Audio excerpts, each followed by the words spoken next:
Welcome to the Shrines of the Black Madonna, where we believe in you being your best self. We invite you to partake in our worship experience. Come with an open mind and an open heart. Sing, dance, and clap your hands. Follow us on all of our social media platforms.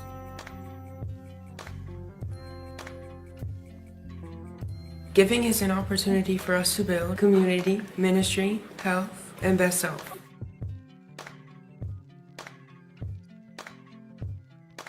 Tap into your greatness that God has already placed inside of you and share it with the world. We would love to see you more often. Thank you, thank you, thank you.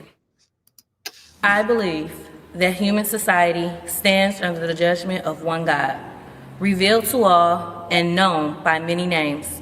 His creative power is visible in the mysteries of the universe. In the revolutionary Holy Spirit, which will not long permit men and women to endure injustice, nor to wear the shackles of bondage in the rage of the powers when they struggle to be free. And in the violence and conflict, which even now threaten to level the hills and the mountains.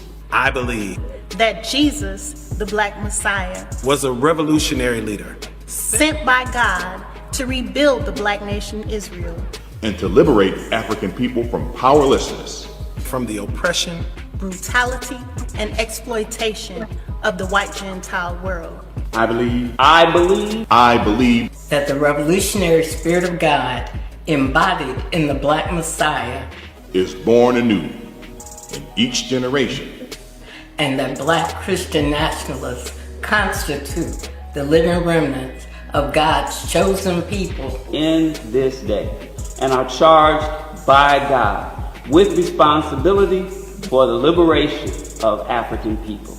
I believe that both my survival and my salvation depend upon my willingness to reject individualism. And so I commit my life to the liberation struggle of African people and accept the values, ethics, morals, and programs of the Black nation, defined by that struggle and taught by the Pan-African Orthodox Christian Church.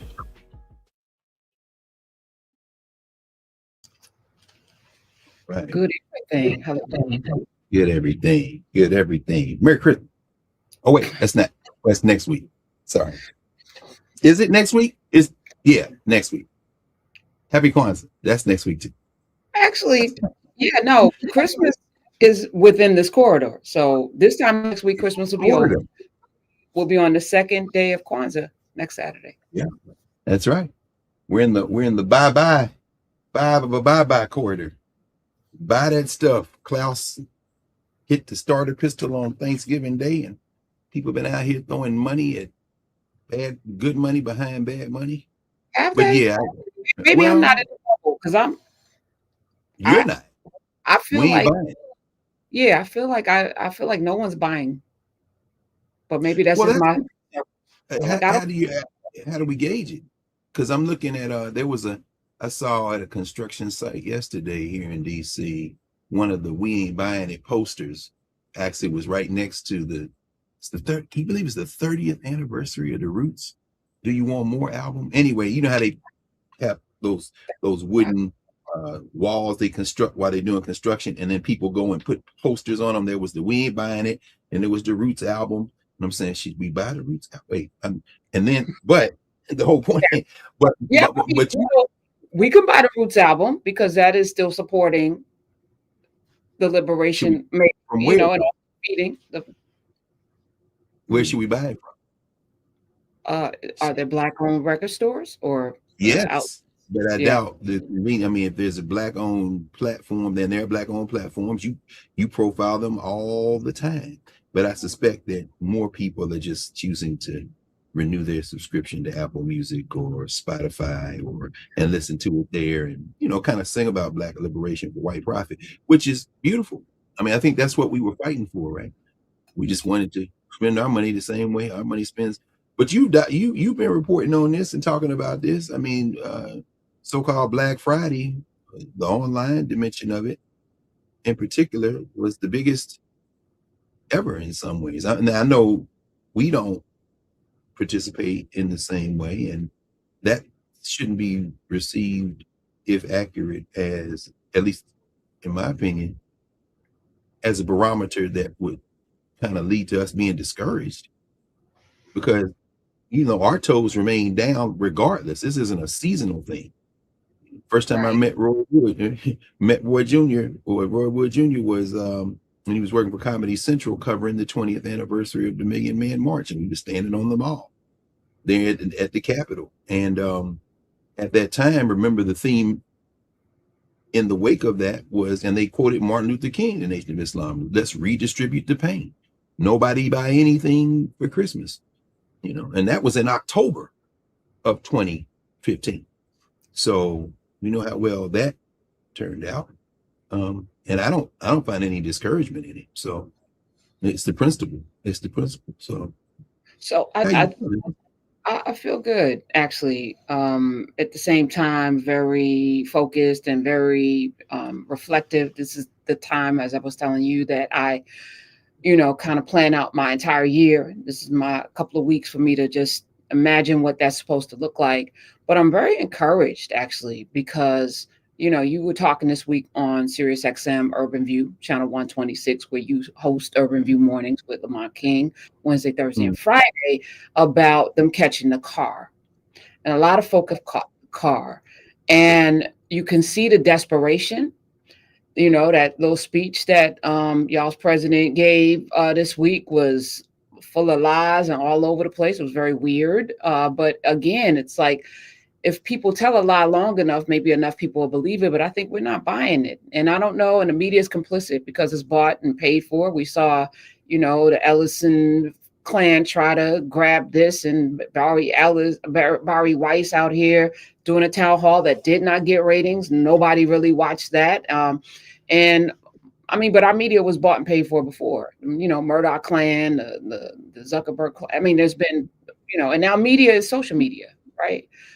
And it still comes back to us. So I have the luxury of having been in a space that I imagined for 11 years, and I've seen the growth. And we have been in a space now 5+ years, going on 6 years, where we've seen the manifestation of what community can look like. And I'm encouraged, actually. I feel like, this is the way forward. Yesterday I had a call. So a woman called the show last week, and we were talking about spices and all the different nasty things they put in them, and how we can't trust them. We need to go back to cooking and making and, growing our own food and stuff. So she called up. She has a restaurant in Omaha. I think it was Nebraska. Is it Omaha, Nebraska? No. Oh, I can't remember now. God, dog. Big Mama's Kitchen. She called. Oh, wow. And so I was like, okay, she wasn't even going to promote her stuff. I was like, all right, what's the name of your restaurant? What are the spices? Can we buy your spices? So apparently a bunch of people bought her spices. She called back yesterday to say how many sales she got from a 1-minute conversation to say that, she makes her own spices. But what was ironic about that call was, the phone lines were lit yesterday on a Friday. There was a guy who called up to talk about Big Mama, didn't know that she was calling. Do you know what I'm saying? Wow. So he was there to say, Karen, I bought the spices last week and I'm going to drive, because he said, wherever she is, I want to drive because I went online and they got like an oven, fried chicken that I want to try. So but I went to her first. But you know how people hold on for an hour or two or whatever? This brother was holding on to talk about her, and she had already called. So I was like, you can't make this stuff up. This is organic. You can't throw money at it. You can't buy it. You can't manufacture it. This is something that was born out of a deep commitment to community. We played this clip that you gave me this morning, which centers how this is supposed to work moving forward. And you have been demonstrating it in so many ways. You have changed my whole perspective on a lot of things. And that's the way it should be. When you have new information, good information, you should change and want to do better. And so I think we are in community with people who want to do better. And you got to be millions, and you can't buy it. You can't throw money at it. You can't market it. You don't even know what it is. You don't. Well, I think we know what it is. We just have the faith. People with the money. They know what it is. Take 100 million because we're buying the people. You can't buy these people. That has happened before. We've been on an auction block. We're done with that. And it didn't work then. This is the beauty of it. You're absolutely right. I mean, we know in our hearts, we know in our spirits, it's part of it's a grounding element of our ways of knowing, to know the world, to know reality, to know each other, to know ourselves. And we live in a system, unfortunately, with some of our errant children, and this isn't a criticism of them as much as it is a recognition that our species coming out of Africa probably shouldn't have stayed in Western Eurasia trying to adapt to that space, because that material environment, I think, fed a lot of this selfishness, individuality, the expectation of the worst, and preparing for the worst before the worst ever comes. But As a result, isn't that out of lack? So yes, that's what I mean. Yeah. Lack, and so I don't know where the next potato's coming from, but I got a potato. You can't get my potato because I don't know if there'll be another potato. That's exactly right, and that's that material condition, that lack, the scarcity, and then to project it forward to begin over the arc of decades and then centuries and then millennia, to bake that into the way you initiate your young into living, so that the rite of passage becomes, are you able to get somebody before they get you, which is a rough way of describing what people might call capitalism. Then this is what you end up with. You end up, you end up with a classroom of 30 students, and each one of them is individually taking a test and trying hard to hide their paper from the others, because everything comes from that, exactly what you said. Because of the lack, I got to train y'all, get them before they get you. Meanwhile, the rest of the world, no less human, but in spaces where that's not how you approach living, are saying, when you feel that impulse to get somebody before they get you, pause, take a breath, and realize that in getting them, you're getting yourself. And then you course correct. Nobody's any different in terms of the basic equipment. The question is, how do you learn? What's the culture? What's the ways of knowing? And so here we are today in a dog eat dog situation, except we know better. So when the brother called and said, I'm going to stay on the line because I want to thank her, I know, yeah, we know you know. And what you are creating, convening, recognizing, showing to the rest of us who know that in our heart, but can get sometimes a little down because we think somehow, because we're bombarded with everywhere else, that we're the only ones who think that way. What you're reminding us of is that that's there. And so, yeah, they don't understand it, because the whole thing is, well, I'm trying to get over, where's the money? What the rate is? No. But you know what? I'm not even gonna argue with y'all, because we know what's there. I mean, we had a simple conversation earlier this week about chitlins, which I ain't had no chitlins in a decade. And then this sister shows up, Chef Joya. What? Wait, you in DC? And here comes Sun Yat. I'm like, it ain't even. Look, you know what the challenge for us is, Prof? And you think about every year you do this. You go through this ritual. I'm gonna think about the year. I'm gonna back map. And I think a beautiful opportunity for us coming into this new cycle is to relax into the network that has been built, simply because you elevate it so you could say, okay, here's a platform. Listen, watch. Oh, hey, what? Okay, now let's just sit back and see what. Thank you. Because as you know, I can't stop. So what's next? What's next? And I think you're absolutely right. At the same time, as you're saying this, I'm like, how did we even get here? Because abundance, community is so much better. Like, wow, who convinced the rest of the world that this was the way forward? How did the message of scarcity and division become the norm? How? Because it's global, right? Every place you go, this is the way, and you look weird when you care. People are skeptical. Yeah, I don't quite trust it. Like, what's the angle? We have been conditioned to be this. How did it get so prevalent when this is so much more joyful to be in community? For everybody. Even the people who don't trust it want it. Yeah. I mean, again, I don't want to put too heavy a burden on this, but I think we probably should have stayed out of those caves and hills and forests. But we don't, in retrospect, it don't mean, well, we there now, but then now we have a responsibility, I think, as a species to listen. This is what I think one of the things that Dr. Du Bois meant when he talked about engendering a broad sympathy. We got to listen to each other. Yeah, we just got to listen to each other. And in listening to each other, we can't drown out, because it's very human to be selfish in many ways. But what we can do is minimize those voices. You know, there are, when we go to Kemet, and for those of you interested, you know, the website is live now. So the study abroad, the Kemet study abroad website is live. So if you're in the Mbangi in Nubia, or if you are on the YouTube side in the Mbangi, which, you know, I refer to that instead of the chat, because it is really a room without walls. We're a global community as we convene every day and every week and every month and all year. You can drop those links if you can go out and look for them. I won't pause here and try to find them myself. And you drop them in there. But every year when we go, after we've left Cairo and go to Luxor, and then on the way from Luxor to Aswan. So in the second week of our journey, we tarry for a few hours at the temple of, the temple for Heru, where you see Aset, temple of Heru at Edfu, at a place called Edfu, right off the Nile River.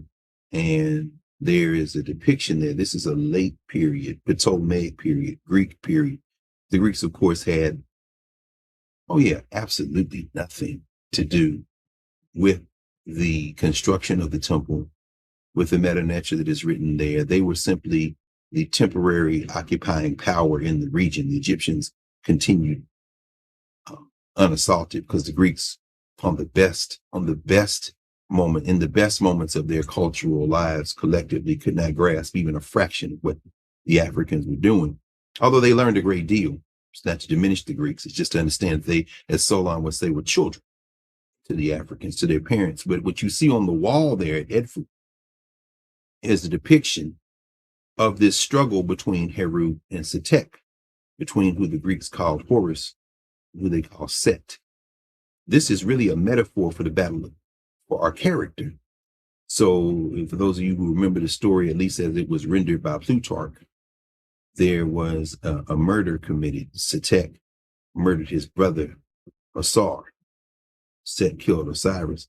And then the child of Asar and Aset, the child of Asar and Aset, of Asar and Aset, Heru, or Horus, the child of Isis and Osiris, Horus, then seeks to rebalance the scales. You could render it as avenge his father's death at the hand of his uncle, this kind of thing. But what you see inscribed in this stone are these massive murals. You could call them murals, but they're meta-nature depictions of how Horus, the son, is battling Set, the uncle, his father's brother. And you see Setek represented at different moments as a hippopotamus. Sometimes he's huge, sometimes he's small, sometimes he's medium sized. And you see the nephew, you see Horus with this stick, with his mother behind him offering protection, the hands of protection. Isis or Set offering protection as her son, her husband, her partner's child, and her child is battling his uncle in the form of this hippopotamus. So he's got this stick jabbing down at the hippopotamus. Sometimes the hippopotamus is in front of him. Sometimes he's on top of the hippopotamus, his feet, he's riding the hippopotamus. Sometimes the hippopotamus is on his back like this. And as he triumphs, the hippopotamus shrinks. He never kills the hippopotamus. And herein lies the lesson that they're trying to teach. And it speaks directly to how we opened this morning so beautifully, Prof. You can't kill the hippopotamus, because the hippopotamus is a metaphor for the small impulses in your character. Set as a metaphor, Heru is a metaphor. The idea is that while you're trying to control your temper sometimes gets the better of you. You're trying to control that impulse to be selfish. Sometimes it gets the better of you. So you can never truly defeat it, but you have to contain it. And think of finally the metaphor of community that threads through all of this as an Africana way of knowing. In other words, Africa, wherever you find it, a global African way of knowing. That's still your uncle. In other words, there's a relationship that if you sever it, it's going to diminish not only the thing that you severed from, but it's going to diminish you as well. So you got to control that. So Seth killed his brother. That was the violation. But the son don't kill the uncle. That is deeply unsatisfying in a society where you have built your entire worldview on hating other people because you're scared of them. Hey, Stephen Miller, good morning. You little political cretin. You wayward child. But Susie Wilde told on you, didn't she, in Vanity Fair? You hateful little man. The article that appeared this week in Mother Jones, so I was coming back from Atlanta on Monday, I was sitting in the airport reading it, on the Russian Jewry who are your ancestors, Stephen Miller, who came to the United States of America in the first decade of the 20th century, escaping persecution, the pogroms of Russia. But you've, if not forgotten all that, set that aside in favor of the deep hatred that comes from the deep fear, that comes from the deep self-loathing that you nurture every day in public housing at 1600 Pennsylvania Avenue, what's left of it. But we will roll over you like the sea because you're a scared little man. Some of it may come because of whatever personal flaws you may have, but we must all recognize that there's a Stephen Miller in all of us. The target isn't the same, but you are a little hippopotamus, Satek, and we will have you on your back, and we will have our stick in your belly, but we're not going to kill you. We certainly are going to contain you. Oh, you will be contained. Winter's not coming anymore. Winter's here. Winter's here, my friend. And so that whole ability to be enthusiastic, that whole ability to be hopeful, that whole ability it depends on us remembering what we have been doing and what we have done and what we have always done, what we poured the foundation for, so that when we err from it, we can always renew. And that's where we started this morning. You know, we asked a question today, which is one day, if you're watching this in real time, and hey, everybody who's here again, for the thousands who come every week, thank you. I'm not thanking you on behalf of me, Professor Hunter. I'm thanking you on behalf of all of us. And by all of us, I mean all of us, including those who preceded us and those who will come after us. I'm thanking you in the way that you thank me, and you thank Karen, and you thank everyone, and you thank yourself, and you thank all of those people as well. You thank everything that exists. Every time we convene, because this is a place where we remind ourselves. That's why I wanted to start this morning. And that's why Prof. Hunter played that video this morning from the Pan-African Orthodox Church, from the shrine of the Black Madonna. I wanted to play that this morning. And this, you know, again, as we've said many times now, at this point, hundreds of times, and we'll continue to remind ourselves of, like a metronome, tick, tick, tick. We don't enter these weekly conversations having planned out between the two of us how we're going to move. What's being revealed week after week, what's revealed moment after moment, what's being revealed is that plan is already written when we remember. And so as you heard Professor Hunter talk about conversations this week, in a space where people found each other who have been doing the thing that will keep us fed and alive, in this case, literally, be reminded that we are all here with each other. And when you hear that community in the Pan-African Orthodox Church, Shrine of the Black Madonna, when you hear that little opening video, beginning with a younger person and then continuing with women and men, filtered through a social structure context and rendering which has had us gesture toward the idea of divinity as gendered, first of all, and then as a male, that's something that we continue to work through and work on because we are surrounded by a white nationalist patriarchy, a capitalist patriarchy. So that the language continues to be worked through, because when you hear it, it can be bracing, and it's a reminder that we still work through that language. But hearing past that language at that moment, what we are also aware of is that this transcendent notion of the divine, this transcendent notion of spirit, this transcendent notion in Africana of ways of knowing that connect us one to the other, mean that we will go nowhere as individuals. And so I wanted to, take a moment as we think about that video we saw now very specifically because, this time last week, we were down in Atlanta for the Celebration Bowl, which was a beautifully played game, which was a beautiful convening of nearly 30,000 Africans there, and not just Africans. Talk about that in a minute, but a convening of people there in Atlanta who watched two teams, shout out to the South Carolina State Bulldogs and to the Panthers of Prairie View A&M University, who fought on the field to a tie. It's amazing. They fought to a tie. It's almost like that scene in Let's Do It Again where Bootney Farnsworth and his opponent knock each other out at the end and they both laying in the ring and nobody gets the money. And I want to say congratulations to both South Carolina State and Prairie View for being the HBCU national champions. And now I will take a moment to go into the social structure and raise the officials at the game who awarded the contest to South Carolina State University, not on the field, but in their adult minds. Because after all, the idea that after 4 overtimes, you could decide that one team scored a touchdown and in a controversial way, and then call yourself reviewing it and then affirm your call, that is utterly and entirely meaningless to the contest that we saw in Atlanta. So congratulations to both South Carolina State and Prairie View for winning. And to the officials, you should never hold a whistle again in your life. But that's, it's my personal opinion.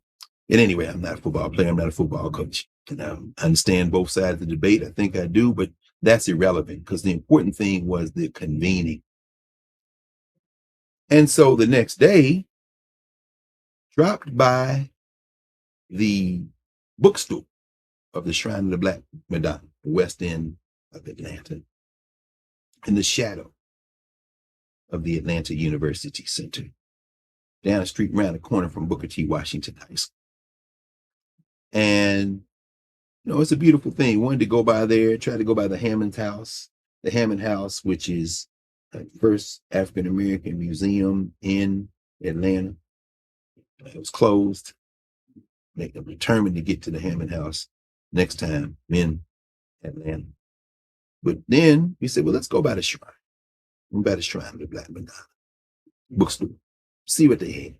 And as we were coming in, it seemed to be an unusual amount of activity as people were coming in. This intergenerational crowd, and they had hot chocolate set up, and there was music playing. And what's going on? Is there an author coming to town?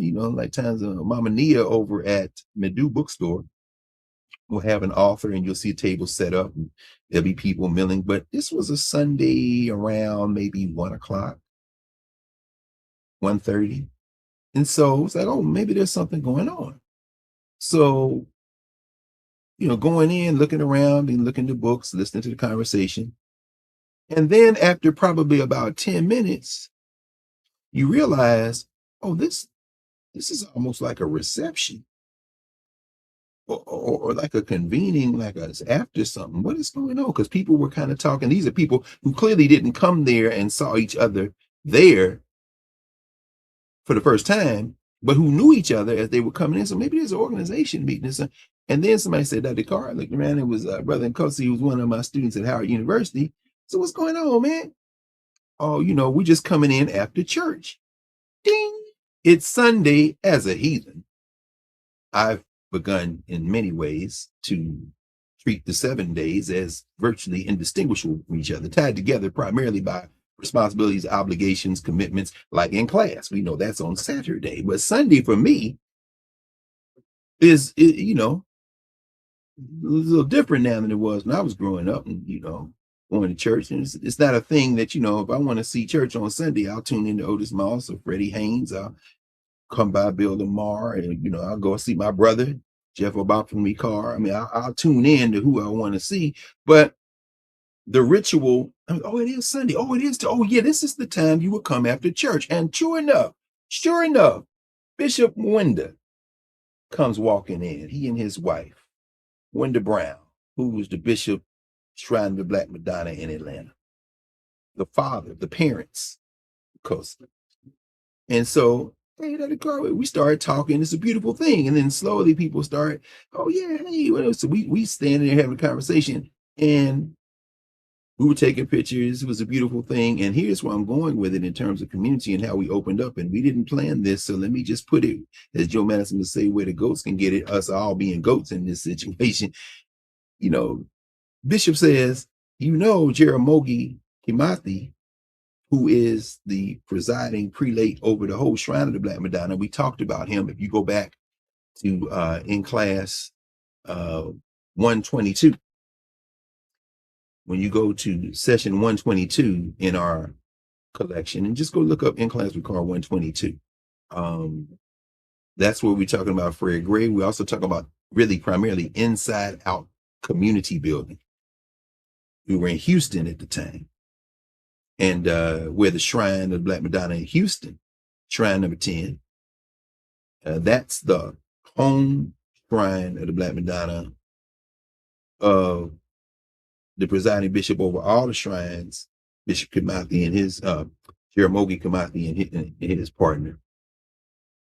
And we talked about Brother Deloyd, right? Deloyd Parker. Y'all remember that? Self-help for African people through education, the SHAPE Center in Houston. Well, Bishop Wenda reminded me as we stand there in Atlanta at the Shrine Bookstore, which is right next to the Shrine of the Black Madonna, the church, Pan-African Orthodox Church. He said, Jaramogi requires all of us to not only have narrative subscriptions and be in Nubian, but to be in class every week. And as the bishop, as Jaramogi Kimathi told me himself when we were down there a couple of years ago in Houston, he said, we treat In Class like our class. This is our continuing education. And so as I told Bishop Mwanga, hey man, I take that as instruction, as a responsibility. Because if you're coming in here every week, whether it's a Saturday, Sunday, Monday, Tuesday, Wednesday, Thursday, Friday night, Saturday morning, whenever, 2 weeks from now, you go back and look or be in the community. If it's coming out of my mouth, please understand that whatever I've contributed to it is minuscule compared to all of the other conversations, the study, the reading, the connecting, which allows us to see who we are to each other. This is a governance space. And so we wanted to start this morning with that little clip from the Shrine in Atlanta to remind us that they're already in here with us. And some of y'all in here right now, and not only just broadly, which is the thing that we stand on, but very formally in terms of commitment of resources and commitment of time. So just wanted to really, really, really focus on that. And if you want to see more about the Shrine of the Black Madonna, is the way we've talked about it, complete with sources. You want to talk about Albert Clegg. You want to talk about his daughter, Pearl Clegg, who has a beautiful mural across the street from the Shrine Bookstore for a cultural center that has been there for years. And now they put up a beautiful mural. Or his sister, Bishop Clegg's sister, who, of course, he was the founder of the Shrine of the Black Madonna, Houston, Detroit, the first shrine. And Atlanta, his sister working with the bookstore, her picture is up, which was right over the table with the hot chocolate on it, which was delicious, by the way. Thank you, sisters. But at any rate, just being in community and reminding ourselves that not only are we in community in any in wherever we are physically, that through these digital moments, we are connecting to each other so that when we see each other in the physical space, which is where the work takes place in a very different way, but connected way, we're reinforcing what we're doing here. So as I said on Sunday to them, and as I say right now, and will say continuously, that is an instruction to be that much more focused, that much more joyful in thinking and researching and bearing witness. And going into 2026, I just want to thank not only the Shrine of the Black Madonna generally, and certainly in Atlanta. I want to thank everybody who provided and continues to provide a reminder that what we are doing is how we will save our lives. So, you know, when we finish today, if you want to go back and look at that video, go and look at it again, because these people, these are Africans who started something back in the 1960s, nearing 60 years ago, that not only continues, but continues in ways that we just need to take a beat and not only remember, but look for it in places that we might not think it is. And again, talking with Nkosi and talking with his boy who was there with him, and then talking with the bishop, I'm like, hey man, there are at least a half dozen members of the Shrine of the Black Madonna, children of members of the Shrine of the Black Madonna, at this point, grandchildren of members of the Shrine of the Black Madonna, who are at Howard University right now. And I'm not even counting the other Black Nationalists, Council of Independent Black Institutions, ASCAC. I'm not counting the grandchildren and great-grandchildren of members of the Republic of New Africa. I mean, and I told them, I said, two things. Number one, I got a responsibility because I know where a lot of them are, but there are others I don't know walking around on campus. I want all y'all, we got to get together at least one time. Let's meet up over Sankofa because we got to process. And then number two, which is really number one, to help me understand what I can do to be much more supportive, because the university is dead. Not our university. The university, period, is dead as a concept that can be sustained in the way that we've had it before. I just finished the grading season. We talked about this last week, so I'm not going to go back over this again. But let's be very clear about this. Every concept of university should never have been centered as the place where we would look for leadership to free us, but rather it should have been, and now will even more firmly be, ensconced on the periphery of the work we have to do, which is community work to begin with. So when you find yourself at a high school or elementary school, junior high school or middle school, as they call it now, when you find yourself at a university or a college, when you find yourself in Form 1, 2, 3, or 4, when you find yourself in the boarding school, when you find yourself wherever you are in the world, understand that that institution is not at the center of how we should be thinking about how we educate ourselves and bring ourselves into intergenerational conversation and assignment. Rather, it should be a place that we go to retrieve things that we might need for our work and bring them back to the community. We have to think differently in terms of framing how we talk about these things, because after all, we can ask the question, what's in a name? And what's in a frame? The frame in many ways is the point of departure, and that's what we've been grappling with now for coming up on in a couple of months, 6 years. This is what I thought we'd spend a little bit of time today talking about, is that question. We're entering, and we are in, as you heard Prof. Hunter said, that little corridor, that little 2-week corridor, the Kwanzaa, Christmas, New Year corridor. We're in that corridor. And here we are in session 303. So what does it mean to name something? What does it mean to frame something? What does it mean to narrate? Because this is the period where we get real contemplative. We think about the things that have happened. We think about the things we want to happen. And as you heard Prof use the word intentionality, we think about what we want to do in the next cycle. So rather than engage in, as we will next week, a bit of reflection over what has happened the last arc, the last year cycle, and then the following week, move into the space of intentionality. Let's do what we should always do, which is take this moment when a lot of young people are back from those places we sent them to get whatever they need to get to help us, the community. Take this moment where you might have a couple of days to actually sit quietly and write something down that you want to plan and do in the future, or simply just be without having to answer a phone or a bell. or an email or a text, let's just take a little while, a few minutes today, to remind ourselves, as I was reminded on Sunday, standing there in Southwest Atlanta at the Shrine of the Black Madonna, Pan-African Orthodox Church bookstore. Let's take a moment to remind ourselves, as we note December the 19th, 1875, New Canton, Virginia, the 150th anniversary of the birth of Carter Godwin Woodson, child of James and Eliza Woodson. Ring our bell for Carter G. Woodson. Let's take a moment to think about how naming and framing and narrative are sites of governance and reminding, are sites of self-determination, Kujichagulia, the second day of Kwanzaa, and power, collective power, not individual power. And so I wanted to start with a joke. Went down to really see this joke in person. It took them, 24 hours for Bozo. Hey, Bo. Man, Bozo. To put his name on the John Fitzgerald Kennedy Memorial Center. Let's go see this. I want to see it in person. Donald J. Trump. His name is literally on the wall. It's on the wall. And on the wall, it's like, I love it. I love it. Bozo is tearing y'all house up. And you ain't gonna do a damn thing about it. Why? Because Bozo, that's y'all Lord and Master. At least some of they Lord and Master. I think it's fantastic. Because you see, there's only but two things gonna happen. Either you're gonna fight or not.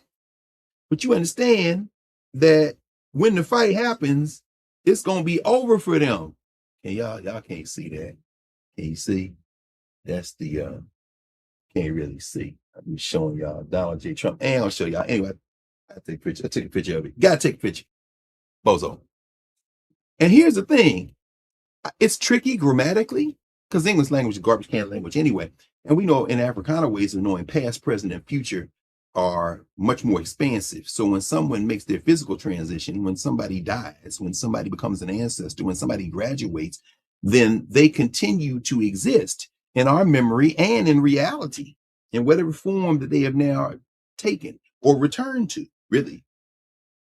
So, I'm not reading that wall in an Africana rendering, but I'm looking at the words and I'm thinking, don't you have to be dead to have a memorial? I guess it's a tricky thing. You could say the Donald J. Trump Center and John F. Kennedy Memorial, but either way, all of it's illegal.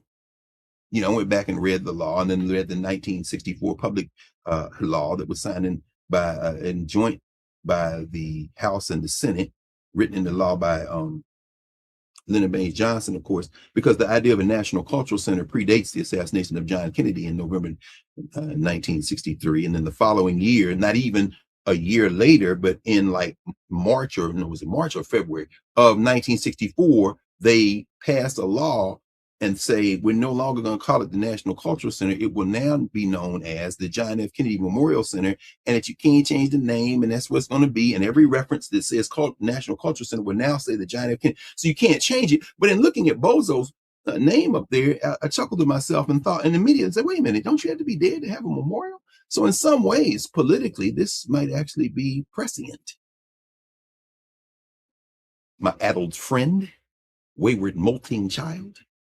So a lot of people up in arms, Kennedy family up in arms. Although I haven't seen Bobby Jr. say anything. Maybe he's got to get the brain power up to do it. But hey, I'm loving it.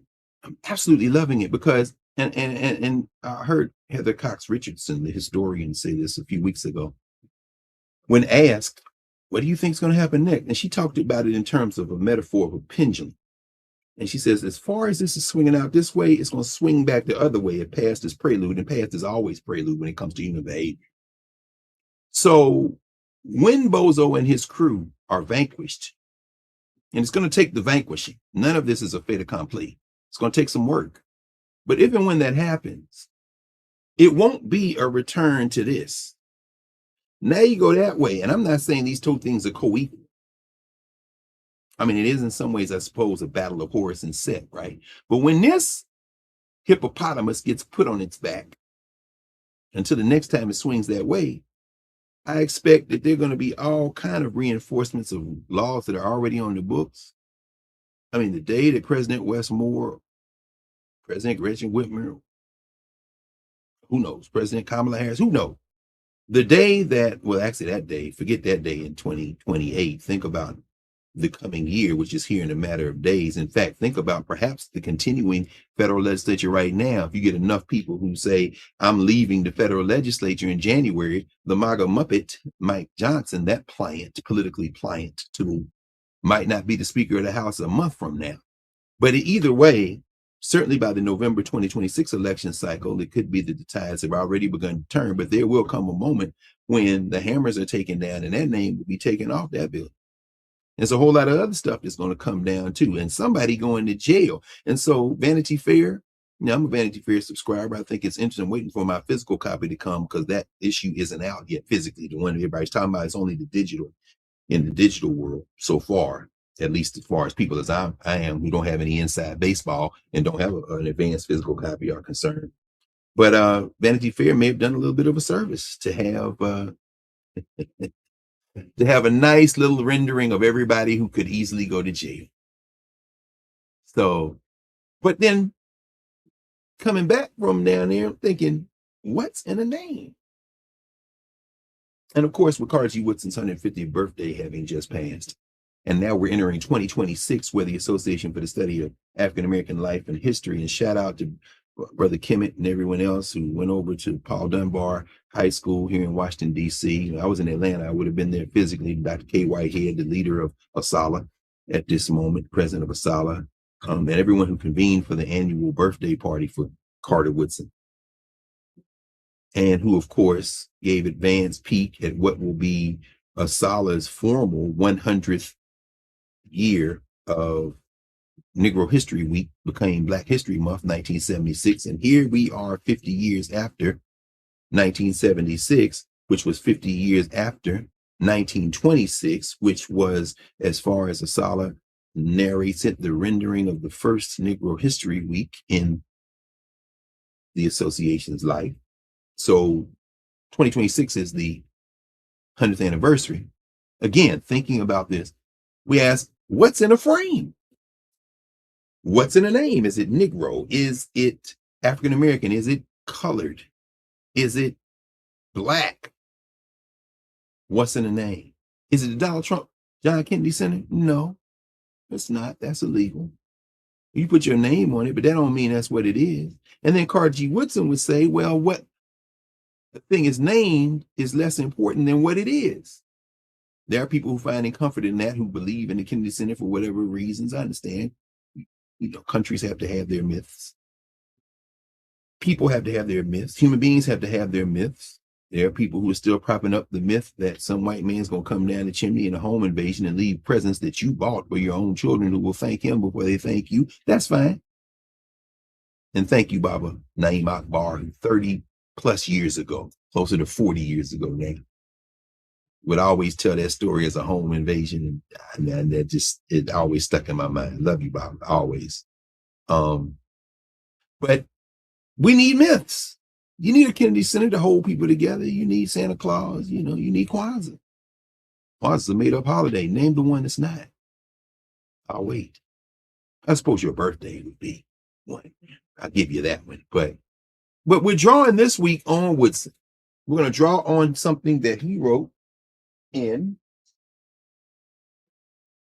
this 1933 book. Remember this little chestnut? This is the first edition with the dust jacket, a little chipping, so I don't always handle it. I have a reader's copy. So, but I pulled this one out today because it's a reminder of something that he wrote at the end of the Miseducation of the Negro. It's in the appendix after chapter 17, Higher Strivings in the Service of the Country. The appendix, page 191, we're going to draw from that today for just a few minutes, along with a few other things. We'll do our due diligence. This is the appendix. See what the name of it is? Much Ado About a Name. A participant who recently attended an historical meeting desired to take up the question as to what the race should be called. Africans, Negroes, colored people, or what? This is a matter of much concern to him because he hopes thereby to solve the race problem. If others will agree to call Negroes Nordics, he thinks, he will reach the desired end by taking a shortcut. Now, in a minute, I'm going to read William Edward Burghardt Du Bois's eulogy for Carter Godwin Woodson. And you'll hear Du Bois accuse Woodson of not having a sense of humor. Du Bois, I think, was being less generous than he should have been. But hey, these men knew each other. And, oh, thank you, Prof. Hunter. It's 302. I'm manifesting 303. Thank you. 302. This is our 302nd. It's moving ahead. So thank you. But he's clearly got a sense of humor. I love this line. He said, this is a matter of much concern to this guy who wants to know what we should call each other, because he hopes thereby to solve the race problem. Again, Bozo think he can solve the problem that he has, which is an eternal problem of people acknowledging that he is a failed businessman, a deeply racist and sexist guy, whose friends include a sexual predator who is on the record. And you can black out all the pages you want, Pam Pam. Jail's waiting for you too, sweetheart. And we can take care of that at the ballot box. Your little friend Cash Patel, Dan Bongino, you think resigning from the FBI gonna save you from the inquiry? Nah, my friend. You political slit mouth, Brendan Carr at the Federal Communications Commission, standing before Congress this week and telling them that the FCC is not an independent entity. I understand you all's concept of the unitary executive, of the idea that the president is a ruler, is a regent. You and your twin brother, politically and almost looks aesthetically, physically, Russell Vogt, you nasty piece of work over there at the Office of Management and Budget. You bump y'all two together and y'all dress identically. I don't know. We could tell either one of you apart. You look exactly like you saying. You think, this is your brainchild, along with a few other these political hacks and these errant law professors who think somehow the executive branch has the domination over everybody else. That's what you think. You might try to say it differently, but that's what you think. Ultimately, at the end of the day, you think changing all these names and sticking Trump's name on the Institute of Peace and on the Kennedy Center is going to change what it is? Oh, you are mistaken. You caught the car. Yeah. Yeah, just like the Joker said in Batman, once you caught the car, you don't know what to do. You think you know what to do, but this thing is a lot bigger than you imagine, isn't it? And you think by doubling, quadrupling, quintupling down, don't you, you disheveled millionaire, Mr. Stephen K. Bannon? You think somehow by, as you would say, flooding the zone with that brown material, that somehow that's going to overwhelm everyone, and somehow through overwhelming everyone's capacity to even try to process all that it's going to make what you dream in your white nationalist fever dream a reality. Oh, you are sadly mistaken. Let's go back to Woodson. Remember, Woodson say, this guy says, if you start calling black people white people, it's going to be a shortcut and it will solve the race problem. No, changing the name ain't going to change what a thing is, and it ain't going to change the challenge you have. He goes on in the second paragraph. He says, this may sound all but insane, Woodson says, but there are a good many, quote, highly educated Negroes who believe that such can be accomplished by this shift in terminology. And they have spent time and energy in trying to effect a change. Many of this class suffer mentally because of the frequent use of, quote, offensive expressions, end quote, in addressing Negroes. That means the N-word. When dealing with them, then, one has to be very careful, Woodson says. These people are offended when they call somebody N-word. I'm offended too. I watched the conversation that you had, Prof, a clip of it anyway, with the conversation you had with the good brother Sadiq Ali, who's making this documentary, NDR, on black bookstores. And of course, Hodari Ali, father Sadiq Ali, is a legend. In fact, I got some of Brother Hodari's books here. Of course, those bookstores in DC are legendary. And sitting with a good brother and comrade Davon Love, the conversation I had was fascinating. So I watched the trailer for NDR You can imagine what NDR stands for. And I loved my dear friend and brother, the owner of Everyone's Place bookstore, Brother Nati, Baba Nati in Baltimore, there on North Avenue, bought many a book and will continue to buy many a book from the great Brother Baba Nati. And sitting in his bookstore when he's being interviewed by Sadiq, who uses the N-word, says they say N's don't read. And Baba Nati did with his cool African Trinidadian way of going through the world. He just smiled. Yeah, well, they say black people don't read. I'll make a little amendment there. Me too, brother. Really? N's don't read? No, N's don't read. Are you an N? I'm not. But again, those names can trigger, certainly triggered me. But it's fine because I understand what you're doing. You're trying to reach people for whom that's not a problem, the N-word. It's not a problem for many people who would claim it's a problem in public and then at night bandy it about with reckless abandon. So I get it. It's not a barometer of your love or hate. It's a barometer of the times. Woodson continues, and again, I'll just read that line again in the context. He says, this may sound all but insane, but there are a good many, quote, highly educated Negroes, I would say poorly educated ones as well, who believe that such could be accomplished by this shift in terminology. And they have spent time and energy in trying to affect the change. Many of this class suffer mentally because of the frequent use of offensive expressions, N-word, in addressing Negroes.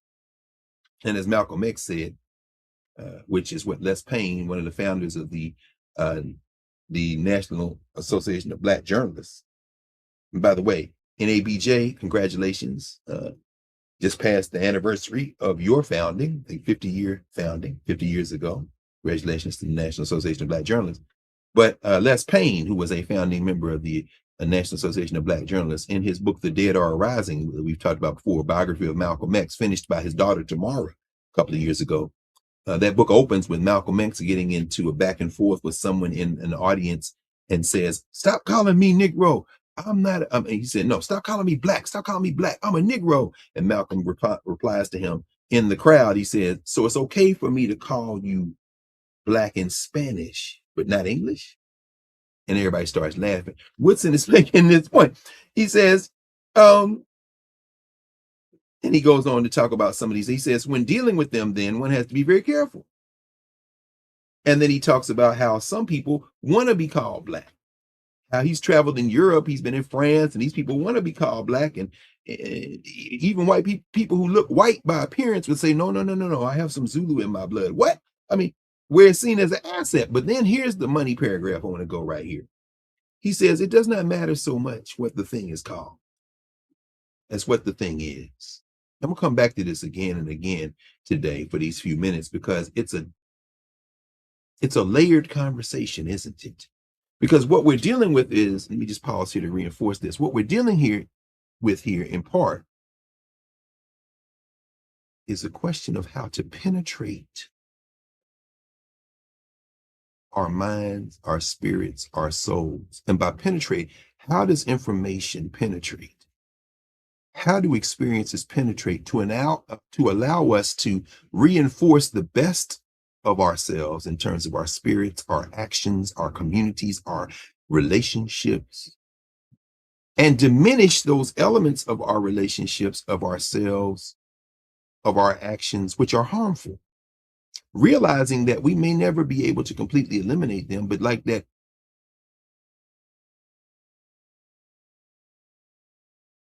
hippopotamus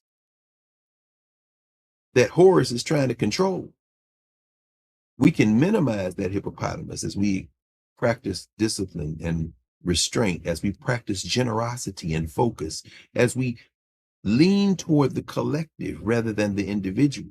But we understand that that's a layered process. And so what we're looking for is shortcuts and delivery system. Woodson says the guy thinks if we change the name, it's going to make us be treated better. In fact, if we call black people white people or Negroes Nordics, it might be the shortcut we need. No, what you're really looking for is helping people change their day-to-day behavior. And when you're dealing with people of African descent, we have been bombarded so long over the last several centuries, which is a short time in human memory, but a long time in terms of our short-circuited memory. We have been bombarded over and over again to the degree that we are so disoriented that we cling to the leg of our master as if it is our father.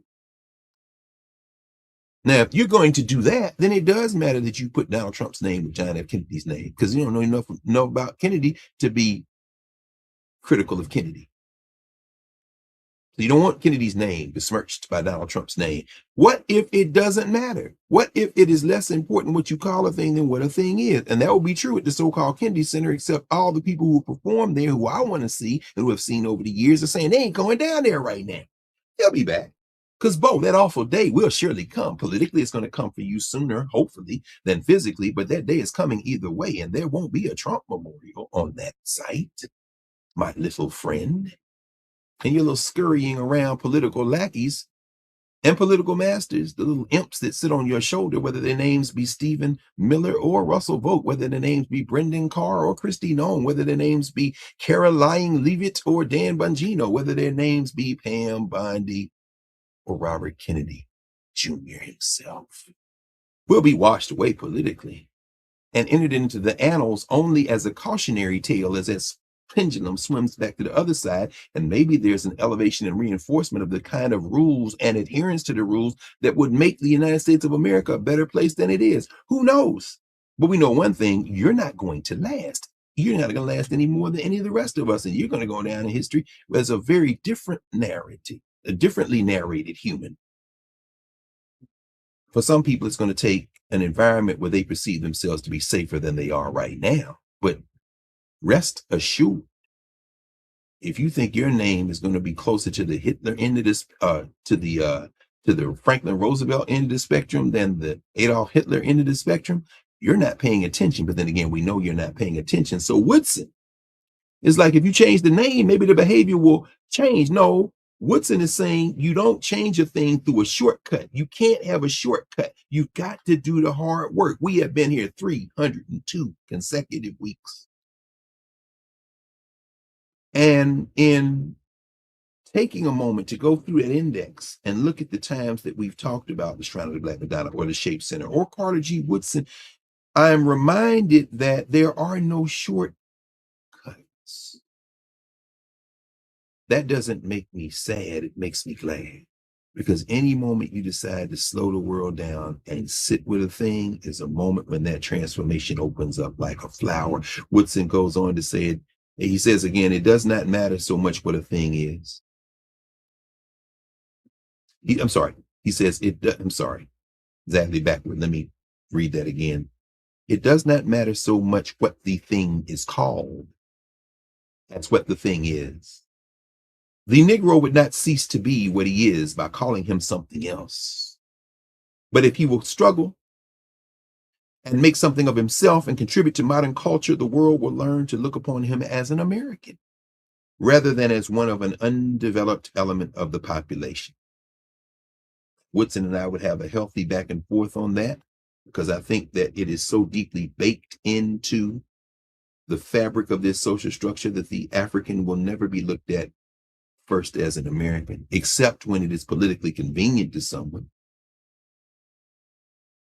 Makes my heart break to think about the flag fealty that has led to what is called the diaspora wars, but that's a story for maybe a little bit later if we talk about it today again at all.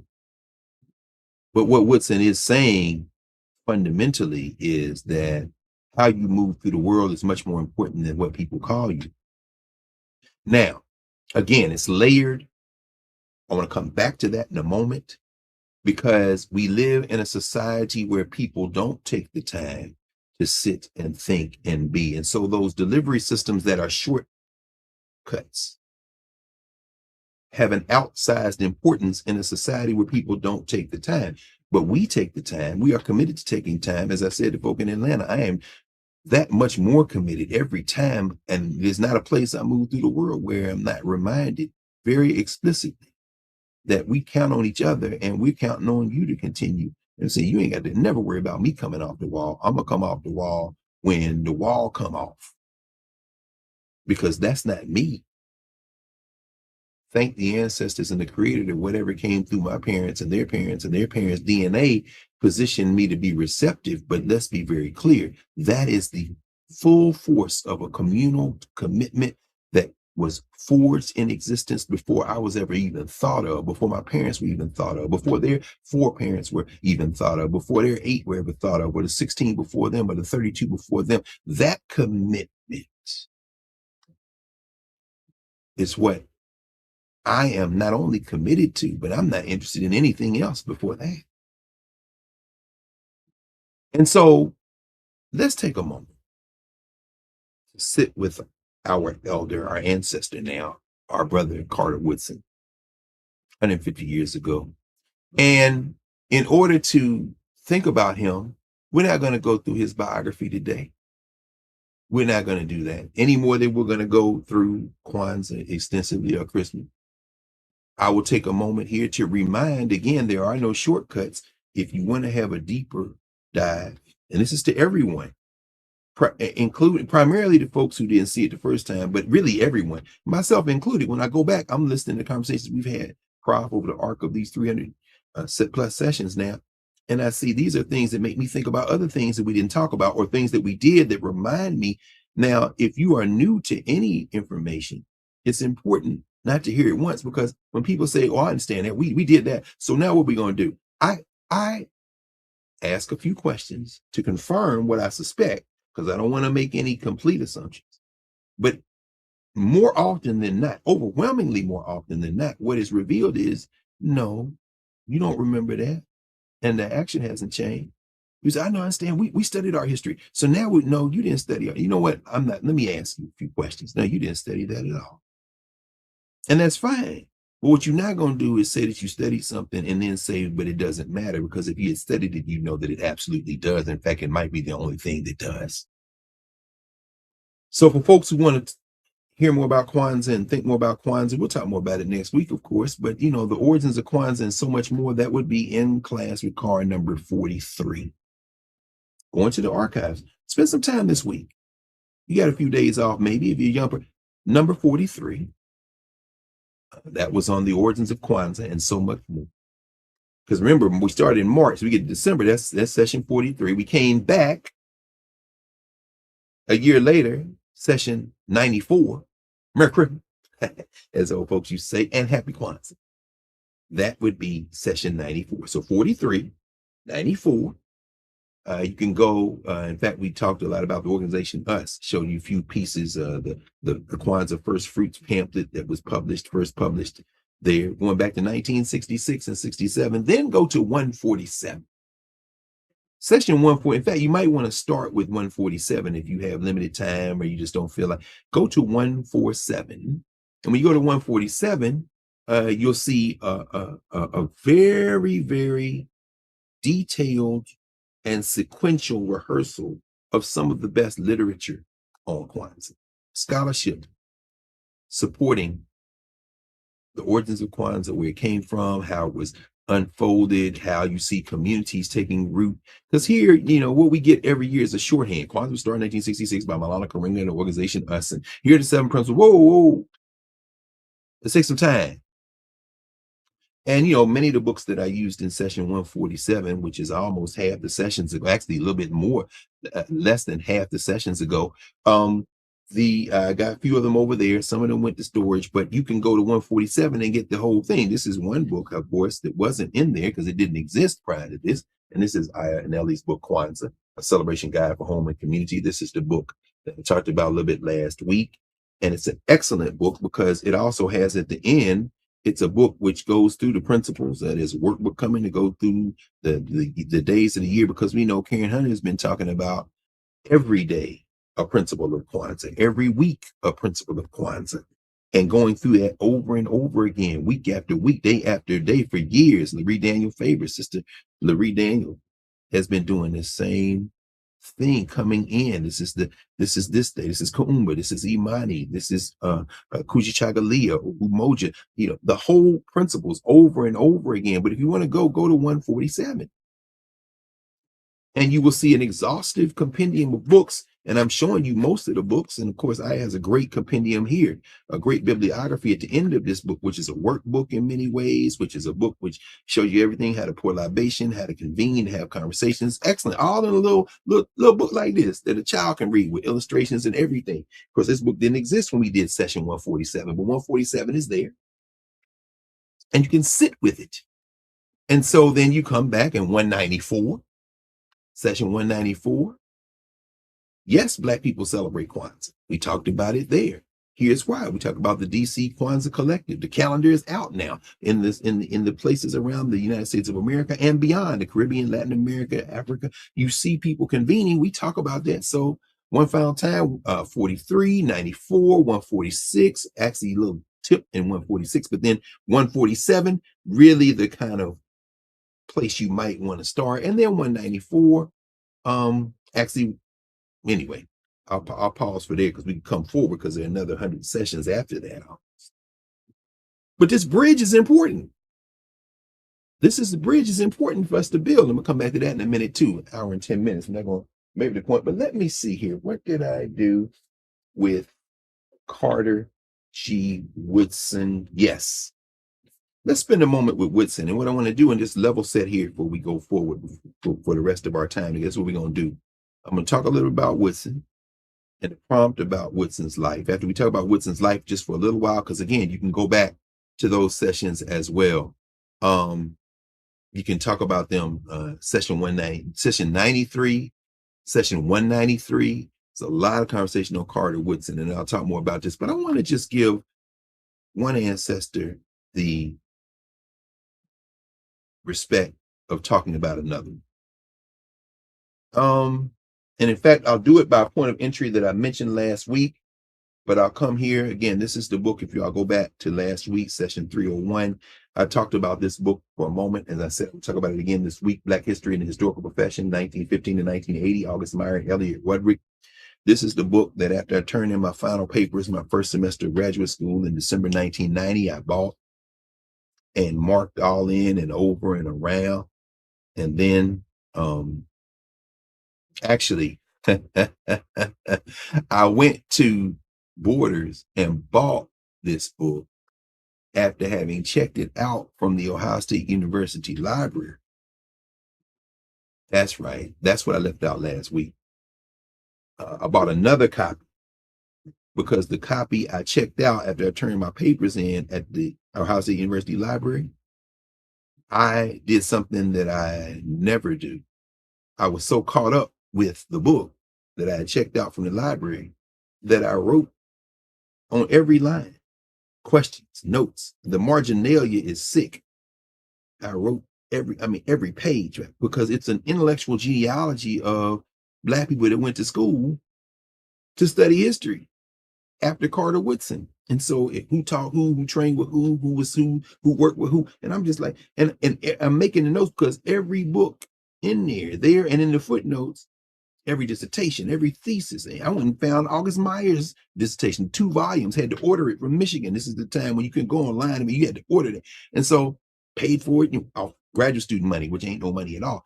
But it was so written in that I just paid for the book at the library. I said, man, I can't get out of this book back. And I said, I'm gonna pay for you to get a replacement. Then I went to Borders and got another one, clean copy. So I got 3 or 4 copies now. But Black History and Historical Profession. But what caught me that night as I was reading that night in December 1990, which is now, what is that, 35 years ago this month, was chapter 1, Carter G. Woodson as entrepreneur. The career of Carter Godwin Woodson, 1875 to 1950, W.E.B. Du Bois observed just after the founder of the Association for the Study of Negro Life and History had died in 1950, quote, illustrates what race prejudice can do to a human soul and also what it is powerless to prevent. Footnote number 1. Now I read a book, maybe I'll read through the first time, but now I'm looking at the footnotes. I want to see where this came from. Most of the time now I just stop and go right to the footnote. Here are the notes. You see footnote 1, the quote from Du Bois, A Portrait of Carter G. Woodson, Masses and Mainstream, 3, June 1915, page 19. I take this seriously. The reason that I don't have money in the bank now like I should It's because I spent it on book. It took me years of inquiring and searching and serendipity, which is never serendipity, but ancestral guidance. But here it is. This is Masses and Mainstream, June 1950. Carter G. Woodson, Herbert Aptheker, and here a bunch of people as well. Here it is. A portrait of Carter G. Woodson. Now, sure, the library has copies, and I can go in the archive. No, I'm going to build the archive. Archives are important. Come back to that in a moment. Here it is. A portrait of Carter G. Woodson by W.E.B. Du Bois, Masses and Mainstream. This ain't the only Masses and Mainstream I have either. This is a radical journal. It was published. I got a lot of them now. This is the following year, February 1951. Masses and Mainstream, Negro History Week, a special number. Look at that artwork on the front. We could talk about the great Charles White and the other artists who have done this. This is Charles White's work here on the cover. Charles White's work in here. Charles White did a lot of work in Masses and Mainstream, but that's a story for another day. You know, we talked about Charles White as well. Consult the index. Let me go to Woodson. Du Bois on Woodson. In fact, let me go here as I'm looking. Okay, I'm just checking in Bongi right quick. Purpleness in the YouTube in Bongi. I worked in the library in Boston Public Library. Yes, spend much time in the library. People talking about the library. See that again. Remember what I said? We are the book.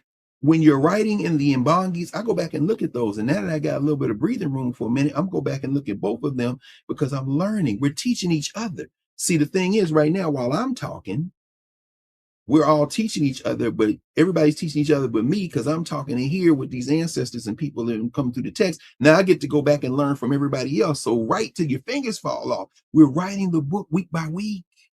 Oh, come back to that in a minute. So let me just read through this one time. I'm going to try to read through this without commentary because I want Du Bois to speak to us directly. This is what he wrote about his friend, Carter Woodson, in 1950 after Woodson passed.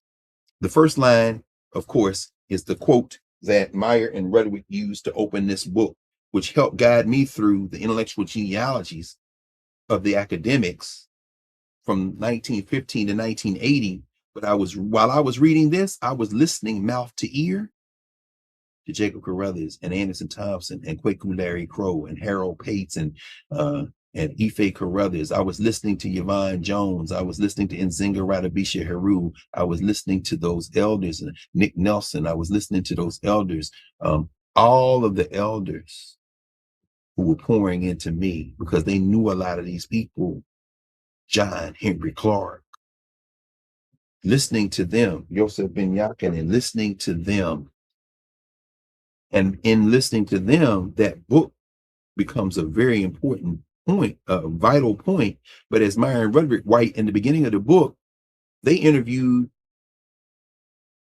dozens of scholars. And in interviewing them, they said what came alive was not the archival stuff. We can go to the library and look that up. We can go in the archives. It was the mouth to ear, what I call the mouth to ear history, the mouth to ear memory. And so these two white scholars got a glimpse of the real genealogy, which is life to life. It ain't in the archive. As valuable as the archive was and as valuable as it is, it ain't the life to life, because in the life to life comes the purpose. I don't want to, I could talk to people, but I need to look at their papers. Okay, you're telling me of an elder who calls that the Washington Post style scholar. They're looking at what was written down. You're missing the whole point. I'm going to come back to that in a moment. But let's just read through very quickly. This may take 10 minutes, maybe less. I'm going to read through it once. This is what Du Bois wrote about his colleague, comrade, Carter Woodson. Carter Godwin Woodson, who died in Washington on April the 3rd at the age of 71, illustrates what race prejudice can do to a human soul and also what it is powerless to prevent. Of course, race prejudice is only one particular form of the oppression which human beings have used toward each other throughout the ages. Oppression cramps thought and development, individuality, and freedom. Woodson was naturally a big, strong man with a good mind, not brilliant, not a genius, but steady, sound, and logical in his thinking processes and capable of great application and concentration in his work. Again, this is Du Bois. I'm not opining on whether Woodson was brilliant or not. I'm just reading it straight through. He was a man of normal appetites who, despite extraordinary circumstances, carved out a good, valuable career. As it happened, he did not have the chance for normal development. He spent his childhood working in a mine, did not get education enough to enter high school until he was 20. He never married, and one could say almost that he never played. He could laugh and joke on occasion, but those occasions did not often arise. I knew him for 40 years and more, and I've often wondered what he did for recreation, if anything. He had very little outdoor life. He had few close friends. Miriam Clyde Bethune was one, by the way. He cared, and Nanny Helen Burroughs was another, by the way. He cared nothing for baseball or football and did not play cards, smoke, or drink. In later years, his only indulgence was overeating, so that after 50, he was considerably overweight. I'll say this right here, and then we'll keep going. Go back through the archive, go back through the compendium, the index, and look at In Class, because we talk about all these things in detail. This isn't the first time I've quoted from this, but I'm going to read it straight through. So, first time I've done that. Du Bois continued. All this arose in the first place because, like most people on earth, he was born poor. But his poverty was the special case of being one of 9 children of poor American Negroes who had been born slaves. This meant that from the beginning he was handicapped. It was difficult for him to go regularly to the poor country school in his neighborhood. And for 6 years during his youth, when he ought to have been in school, he was working in a coal mine. So that he was grown before he entered high school in Huntington, West Virginia. Once started, however, he went to college at Berea, Kentucky, then to the University of Chicago. He alternated with public school teaching, travel, and study in Europe, and finally taught 10 years from 1908 to 1918 in the public schools of Washington, D.C. In 1912, Woodson took his doctorate of philosophy in Harvard in history. It is quite possible that had he been a white man, he might have entered a university career as instructor and eventually as a professor with small but adequate salary, enough for marriage, home, and children. But of course, at the time he got his doctorate, there was not the slightest thought that a black man could ever be on the faculty at Harvard or of any other great school. In Washington, he got his main experience of regular teaching work. It was hard and not inspiring. Oh, I should mention this in terms of Harvard. Y'all saw Elise Stefanik, a failed politician, saying she's not only going to resign from trying to run for governor of New York, but she's going to leave the United States Congress. My man Walter Kimbrough put out on social media a picture of Claudine Gay, the black president of Harvard, black woman president of Harvard, former black president, who Miss Stefanik thought she would headhunt at the behest of her billionaire owners like Bill Ackman, that nasty piece of work in New York City, who has similar invective for Brother Mamdani, the mayor-elect, collecting scalps, including that of Claudine Gay. And Walter posted a picture of Claudine Gay with a smile on her face. Yeah, I'm with you, brother. I'm with you in terms of sentiment. I feel a little bad about the fact, but Claudine Gay was the president of Harvard. That would have been unthinkable in the days of Woodson and Du Bois. Let's continue. He says the Jim Crow school system of the District of Columbia is perhaps the best of its kind in the United States, but it had the shortcomings of all segregated schools with special arrangements and peculiar difficulties. They are not the kind of schools which would inspire most men to further study or to an academic career.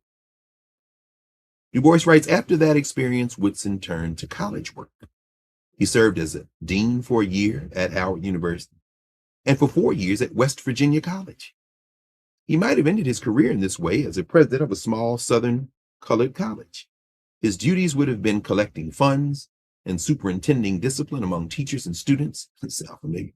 Or if it had been in a state school, he would have cajoled and played up to a set of half-educated Southern whites as trustees, so as to get for Negroes a third or a half of the funds they were legally entitled to.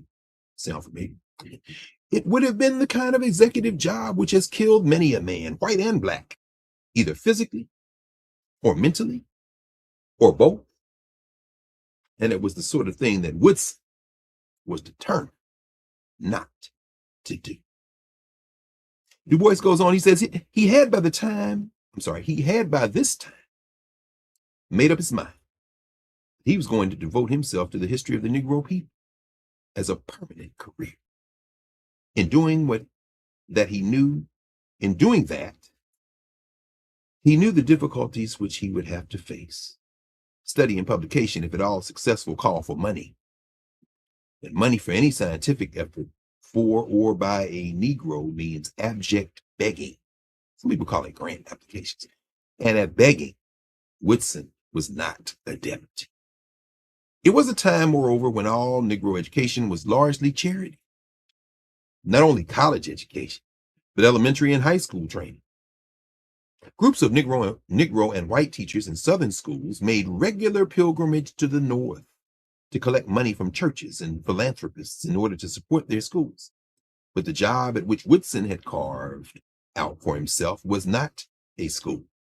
It was a matter of a periodical with research and publication. And it was to be done in a field not only unpopular, but practically unrecognized. Most people, even historians, would have doubted if there was enough of distinctly Negro history in America to call for publication. For 13 years at Atlanta University, we had tried to raise money for research and publication of studies in Negro sociology, $5,000 a year outside my salary. This is Du Bois talking about himself. We had to give up the attempt in 1910. But one thing that Woodson's career had done for him was to make him stubborn and single-minded. He had no ties, family or social. He had chosen this life work, and he never wavered from it after 1922. 28 years. Du Bois continues, his efforts at raising money for the work had some initial success. For 10 years or more, Julius Rosenwald, the Jewish philanthropist of Chicago, gave him $400 a year. How much did y'all give Sears? Woodson organized the Association for the Study of Negro Life and History, and already as early as January 1916, while still teaching, he began publication of the Journal of Negro History, a quarterly. It's now in its 34th year of continuous publication. Again, this is 1950, so this is 50, 67, 75 years ago. 1950, April 1950, Charles Drew makes transition, Carter Woodson makes transition, Charles Hamilton Houston makes transition. We will be marking the 75th anniversary of all three of those in April. Come on back to In Class, I promise, a learning experience. Du Bois continues, the journal was an excellent piece of work. 76th year. 75th year was this year. The journal was an excellent piece of work and received commendation from high sources. The Carnegie Foundation and afterwards the Spelman Memorial Fund of the Rockefellers, yes, that's Spelman, gave him $50,000 in installments of $5,000 a year beginning in 1921. Du Bois writes, but Woodson did not prove the ideal recipient of philanthropy. He was not a follower of the school of Booker T. Washington, and neither had neither the humility nor the finesse of social uplifters. His independence of thought and action was exaggerated. He went out to meet opposition before it arose. Y'all know people like that. He was fiercely determined to be a master of his own enterprises and final judge of what he wanted to do and say. He pretty soon got the reputation of not being the kind of trustworthy Negro to whom help should be given. It was not for a moment intimated that the philanthropist wanted to curb his work or guide it, but if Woodson had anticipated their wishes and conformed to their attitudes, money would have poured in. Only those persons who followed the Washington philosophy and whose attitude toward the South was in accord with the new orientation of the North could be sure to have encouragement and continued help. After a while, it became the settled policy of philanthropic foundations and of academic circles to intimate that Carter Woodson was altogether too self-centered and self-assertive to receive any great encouragement. His work was individual, with no guarantee of permanence. That's what they thought. Du Bois continues, there was just enough truth in his accusation to make the criticism stick. So even Du Bois didn't believe that, but he said just enough truth in it. He continues, even his colored friends and admirers encountered refusal to cooperate or take counsel. Twice, alarmed because of his meager income and his overwork, I ventured to propose alliance and help. I offered to incorporate the journal into the Department of Publications and Research at the NAACP with promise of as much autonomy as was allowed me. Yeah, he put Du Bois out. He considered, but refused, unless an entirely separate department was set up for him. This the board refused to consider, as I knew it would. Then I suggested incorporation of his work into that of Howard University. But after trial, this also fell through, and his friends concluded that he must be left to carry on this great work without interference in any way from others. Several times he took in assistants and helpers, but never gave them authority or permanent tenure. He was always the lone pioneer and remained this until his death. I'm going to the next paragraph in a second, but I want to remind people, go back to the compendium, because we talk about all these things. Lorenzo Johnson Green keeping his journal of how Woodson and Wesley would battle it out after he passed, the school children writing the journal, the Negro History Bulletin, and saying, this is what he liked to do. This is what Mary McLeod Bethune writing about him, Manny Helen Burroughs writing to and for him. So all of this we have talked about, but I'm reading this because this is a tribute on the 150th anniversary of the birth of Carter Woodson, from one man to another, in ways that we should hear, because it gives you a contemporaneous peek into how Du Bois looked at Woodson. Let me continue. He says, Du Bois says, it was this very attitude, however, that brought out the iron in Woodson's soul. He was 44 in 1922 when he began his independent career. He therefore gradually buckled up his belt, gave up most of the things which a man of his age would be looking forward to, and put the whole of his energy into his work. As I have said, he never married. He never had a home. He lived in lodgings as a boarder or ate in restaurants. He schooled himself so small and uncertain income. He schooled himself too small and uncertain income. It is probable that he lived many years on not more than $1,000 and probably never as much as $5. Deliberately, he cut down his wants, and that was not difficult in Washington.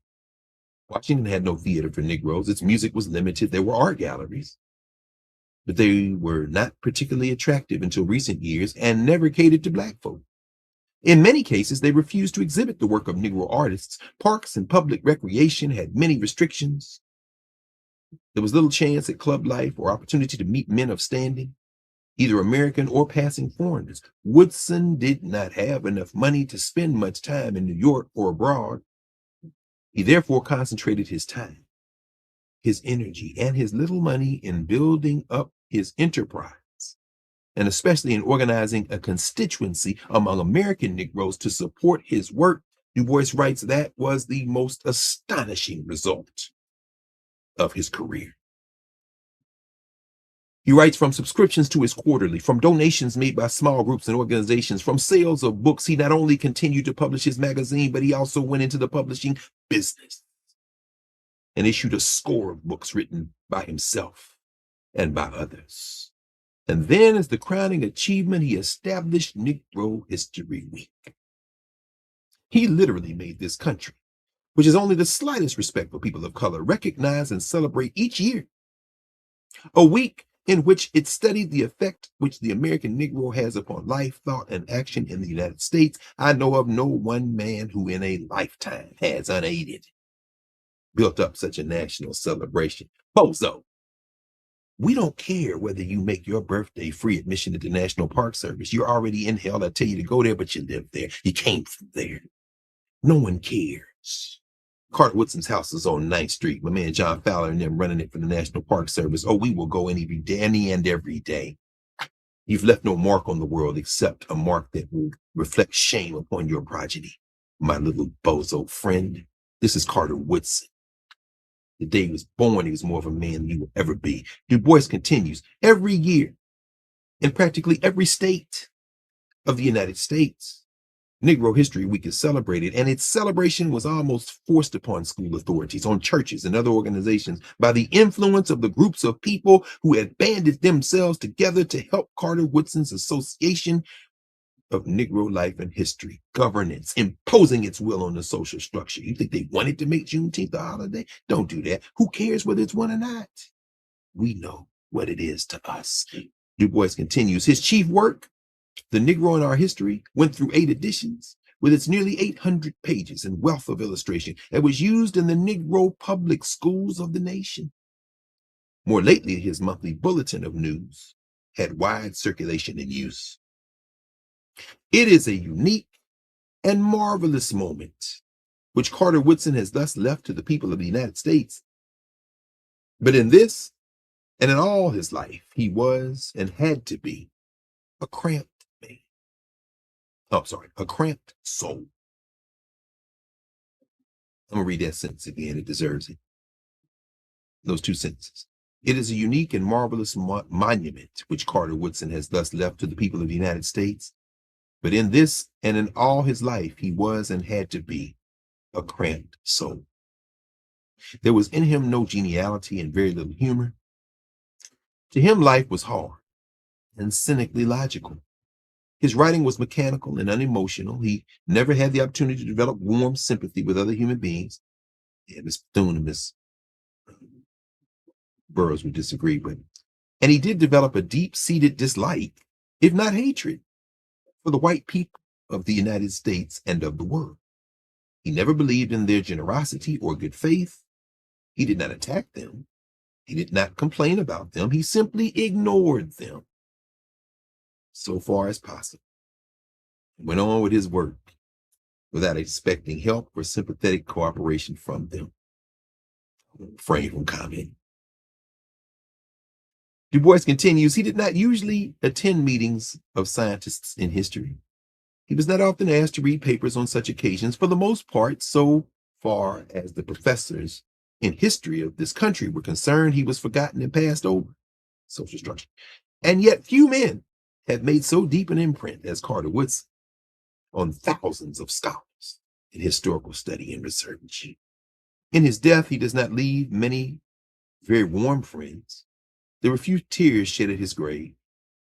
But on the other hand, among American Negroes, and among those whites who knew about his work, and among those who in after years must learn about it, this is, remember, 75 years ago, you see this published. There will be vast respect and thankfulness for the life of this man. He was one who, under the harshest conditions of environment, kept himself to one great goal, worked at it stubbornly and with unwavering application, and died knowing that he had accomplished much, if not all, that he had planned. Last section. Du Bois writes, he left unfinished an Encyclopedia Africana. It was an idea which I had toyed with in 1909, securing as collaborators Sir Harry Johnson, Flinders Petrie, Giuseppe Sergi, Albert Hart, and Franz Boas. But my project never got beyond the name stage and was forgotten. Later, Woodson took up the idea as a byproduct in his journal, but few knew of his project at the time. Finally, in 1931, the Phelps-Stokes Fund projected an encyclopedia of the Negro, but invited neither Woodson nor me to participate. We've talked about this many times.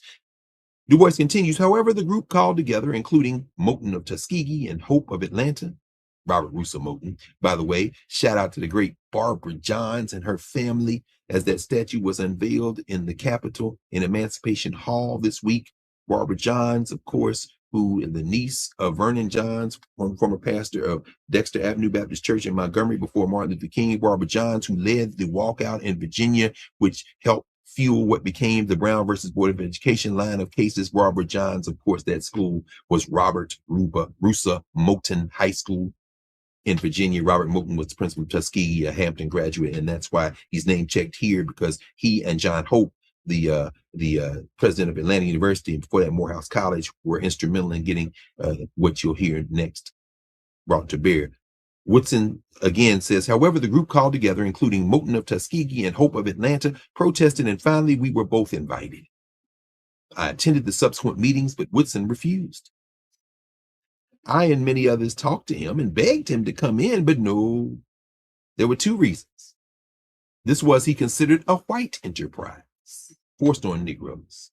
And secondly, he had himself already collected enough data eventually to make an encyclopedia. We demurred, not because we were unwilling to have him work on the encyclopedia. Indeed, we were eager, but because we knew that one man, and especially one man with a rather narrow outlook, which had been forced upon him, could not write a scientific encyclopedia of sufficient breadth to satisfy the world. Eventually, this Phelps-Stokes project was unable to collect sufficient funds, chiefly, I am sure, because I had been named editor-in-chief. I thought you said he's white. Oh, anyway. Du Bois goes on and says, so this project closed its effort. So this project closed its effort with the publication of only one thin preliminary volume. One thin. I got it. There it is right there. Y'all give me 5 seconds. I'm going to show you the volume itself. Told you, tracking this stuff down. From the pursuit of my life. 4, 3, 2, 1. And this is all that ever came of the Encyclopedia of the Negro. This is it right here. This is the Encyclopedia of the Negro. You see? Preparatory volume and reference, lists and reports by W.E.B. Du Bois and Guy B. Johnson. You see Irene Diggs, her papers are at Morgan State. Shout out to Ida Jones, the archivist there. Anson Phelps Stokes, you see the need for it, alphabetical list of subjects. This book is not even 220 pages long. That's the meeting of the Encyclopedia of the Negro. That's actually at Howard University. You see some of the greats there, Benjamin Brawley, great John Wirt. You see Atilia Cromwell. There's Du Bois in the middle. Benjamin Brawley on one side. No, that's Eugene Kinkle Jones. James Weldon Johnson over his shoulder. You see Florence Reed, the president of Spelman. There's Elaine Locke with his suit jacket. Behind him, Mordecai Johnson. Of course, James Weldon Johnson, not name check. Arturo Schomburg, the great Afro-Latino scholar there, that partner is here in the back. Who you don't see? Carter G. Woodson. Woodson's, that's a white project, man. And I was going to do it myself anyway. Let's continue. He said, but Woodson left the kernel of a great work.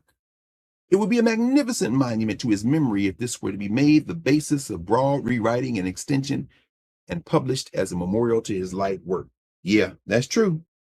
By the way, that's what Henry Louis Gates said he was doing when they published the 1-volume work and the digital version, and then ultimately the 5 volumes of the Encyclopedia Africana. He says, I'm fulfilling the wish of Du Bois and the marriage of Du Bois and Woodson. Shout out to the people in Dallas, Third Eye Study Group, the bookstores down there. Y'all pitched together. I came down there many years ago, and they asked me to come and give a talk, and I agreed to do it. Brother Alvin and his crew.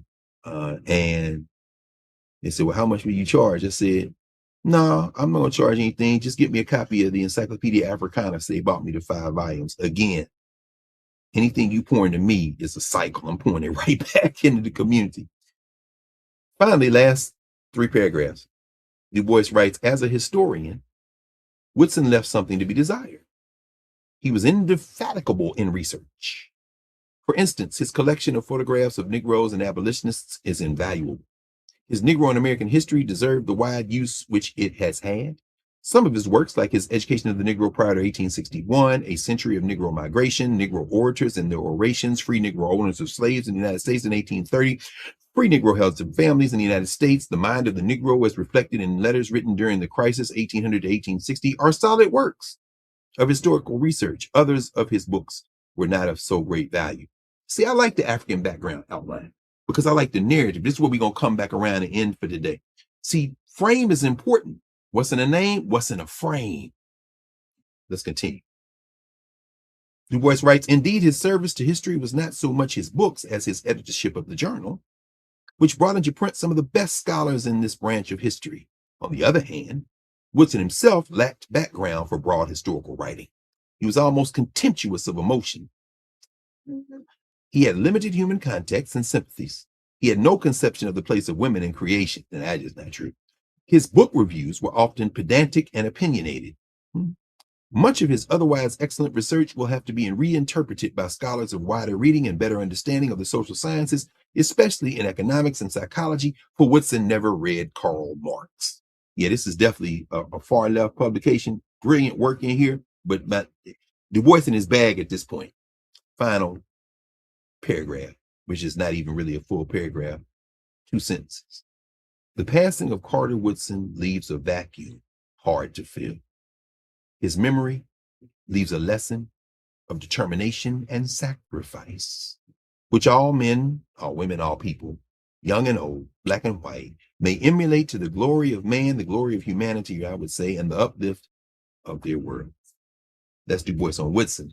Now, why do I want to read that? As we kind of begin to tie a few things together and end for the bridge moment. Bridges are important. I was reading as I was moving some things into another area and trying to prepare to maybe take some stuff later on to storage at some point in the next few weeks. This issue of the Black Scholar, this is from September, October 1979. Black Education, 25 years after the Brown decision. And that's crazy because 1979 would be 45 years between 1979 and now. And this was only 25 years after the Brown decision, 1954. And reading what Bill Strickland wrote, who made transition in last year, 2024, the great Professor William Strickland. This is his article, The Road Since Brown, The Americanization of the Race. What you understand is how we interpret our memory, the frame, is critical because it goes a long way into making us think about ourselves. But when we think about ourselves, what are we thinking about ourselves in relation to? This is why the social structure, governance structure separation is very important because we have to ask questions of both those formations. But if you commingle the two, you might confuse yourself in terms of what you even say you want. And when Professor Strickland writes about this, he says, it is ironic that one of the unforeseen consequences of Brown has been that the responsibility for the socialization of the race has passed over from our hands to the systems. Now, this is almost twice as long since this article was written than the time between the Brown conversation and when he wrote this article. And he said, we've passed how we think about ourselves over to what we would call the social structure. So think about how the arguments we're having now about National Park Service and Bozo putting his name on stuff as if that we is us. And part of it is, this is Woodson, I said, the layered implications of what he says in the Much Ado About a Name section of the Miseducation of the Negro. Those of us who were born and raised in the United States of America, we American citizens. I know Russell Vogt got something he want to say about it. I know that nasty ass piece of work, Stephen Miller, got something he want to say about it. I know John Roberts, who in many ways is the link in the chain for all the weaponization of this mess. This is the recent Mother Jones. Blame John Roberts for everything. Damn right. We've talked about that. Go to the index. We can talk about what that means. But my point is this. The we's depend on context, depends on the frame. I'm not losing any sleep over whether Bozo wants me to pay money or not to get into the National Park Service. I'll be living at the National Park Service. Let me go into the Ebonics bag. I'll be living at the National Park Service site. You think I go to Atlanta and have 5 minutes to look one way or the other and don't go by Dr. King's house and Charles Harper's house up the street? That I don't spend some time in front of that tomb where the physical remains of Coretta Scott King and her husband are and sit there and reflect? Bo, nothing you say is going to make me do that, stop doing that, or do that. I don't listen to nothing you say, punk. And I don't have any rights to do it, and you don't have any rights to do it, because rights are imaginary things that are only made real by people's actions. Y'all let Bozo tear y'all house up. Then he ran over and stuck his name on the Kennedy Center. Ain't nobody do nothing about it, because you think somehow the political process is sacrosanct. It is not. Politics is made to stand up by living, breathing human beings. So Bill Strickland said, isn't it ironic? One of the unforeseen consequences of Brown has been that the responsibility for the socialization of the race, the governance, mouth to ear, intergenerational conversation, as I would put it, has passed over from our hands to the system. Strick goes on and says, I would argue, therefore, that the essence of the contemporary crisis, invisible, but nevertheless real, lies precisely in the loss or innervation. In other words, the kind of the evisceration, the besmirching, the dissipation I'm using words that are adjacent. I don't want to sound like Stephen A. Smith. Well, actually, I've used all of those words in relative correct context. So I couldn't sound like Stephen Anthony Smith. But let me go on. I'll read that sentence again. He says, I would argue, therefore, that the essence of the contemporary crisis, invisible but nevertheless real, lies precisely in the loss or inversion of our quintessential traditions of Black history, red memory and revolt. The contemporary search must be to develop an appropriate tradition-creating education. Tradition-creating education. This is his objective, which will inform the frame, which will interpret, which will help you interpret the information that you receive. This is long before the internet blew up. He said, the contemporary search must be to develop an appropriate tradition-creating education, which Brown was unable to speak to. That's right. Integrate into what? Resources, great. Politics, fantastic. The way you remember yourself, a word, please. Oh, no. Oh, no. Woodson's book says, you heard Du Bois say went into Black schools. Where do you think Claudette Colvin came from? She talks about that. I got my Negro education in the segregated schools of Montgomery. So when they came for me on that bus, I ain't need them to tell me who I was to them. I knew who I was to myself. I felt like I had Tubman on one shoulder and Truth on the other shoulder, holding me down. So as I wept and recited the Lord's Prayer, as they took me off that bus, Claudette Colvin, I was very clear about who I was. So to have her incorporated into a textbook only because she got thrown off a bus and she and the other people got together with Fred Gray and they filed the case that became Browder versus Gale, that doesn't tell you anything as to who she was to us. Trick goes on and says, in fact, the true legacy of Brown, I would argue, is its witness to the fact that struggle is the glue of the race. Go back to that video we showed at the beginning. The linkage between generations, the blood not connecting the Black past, present, and future. Surely Bill Strickland writes, this is what Ed Bullins, the great playwright, meant when he wrote these lines in the 1960s. Strickland ends with a poem from the great Ed Bullins, and here's the poem. He says, into your palm I'll place the ashes.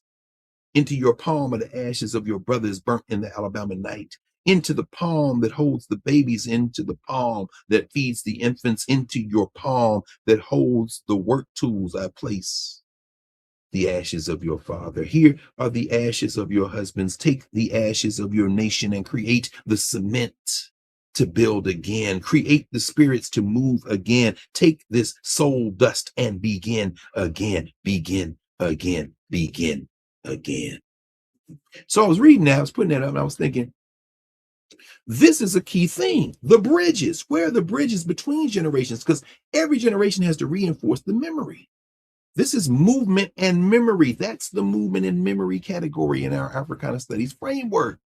And as we think about that in this context, bridges are not just important. Bridges become the way that we understand how previous generations have understood so that we can shape our understanding. This is the February 1972 issue of Black World. There's Woodson on the cover. Carter Woodson. They did a regular Black History Month edition. And of course, this drawing of Carter Woodson was drawn by Herb Temple. Herb Temple is an interesting figure. Herb Temple, who drew this picture of Woodson on the cover of Black World, which of course Johnson Publications, very important publication. In fact, very important in terms of our memory. When you look at what's in there, Herb Temple was the director of art and creating the publications for Johnson Publication. He was the person who put together the book and designed the book on Kennedy and the Negro that Johnson Publications published. But I'm raising that because it's 1972. So this is 50, 60, 70. It's 22 years after Woodson passed. 3 years before the Black Scholar came out. And if you go today, first of all, this book, this journal is out of print. Man, there is no Black World. There's no Negro Digest. None of that. This one is still in print, but it's a very different journal than it was when these were coming out. If you look at the editorial board of the Black Scholar at the time, Akbar Muhammad Ahmad. Baba Muhammad is still around. Akbar Muhammad Ahmad. Muhammad Ali, Abdullah Kalamat still around. S.E. Anderson, James Baldwin, Lerone Bennett, Andrew Billingsley still around. Be 100 years old this April. John Blassingame, Shirley Chisholm, John Henry Clark, Price Cobbs, Angela Davis still around. There are a few: Ozzie Davis, David Graham Du Bois, Shirley Graham Du Bois, Harry Edwards still around, Vincent Harding, Michael Harper, Laniel Henderson, Ron Karenga still around, John Killens, Joyce Ladner still around, John LaRose, Pinky Lane, Audre Lorde, Floyd McKissick, Hakeem Abudi still around, Amari Abubakari Obadeli, Republic of New Africa, Max Roach, Sonny Sanchez still around, Owusu Sudaki still around. Just saw him a couple of weeks ago in Philadelphia. If y'all remember Chuck Stone, one of the founders of the the National Association of Black Journalists, James Turner, Dempsey Travis, Joseph White, Cecil Williams, Reverend Williams, Cecil Williams still around, Ernest Williams.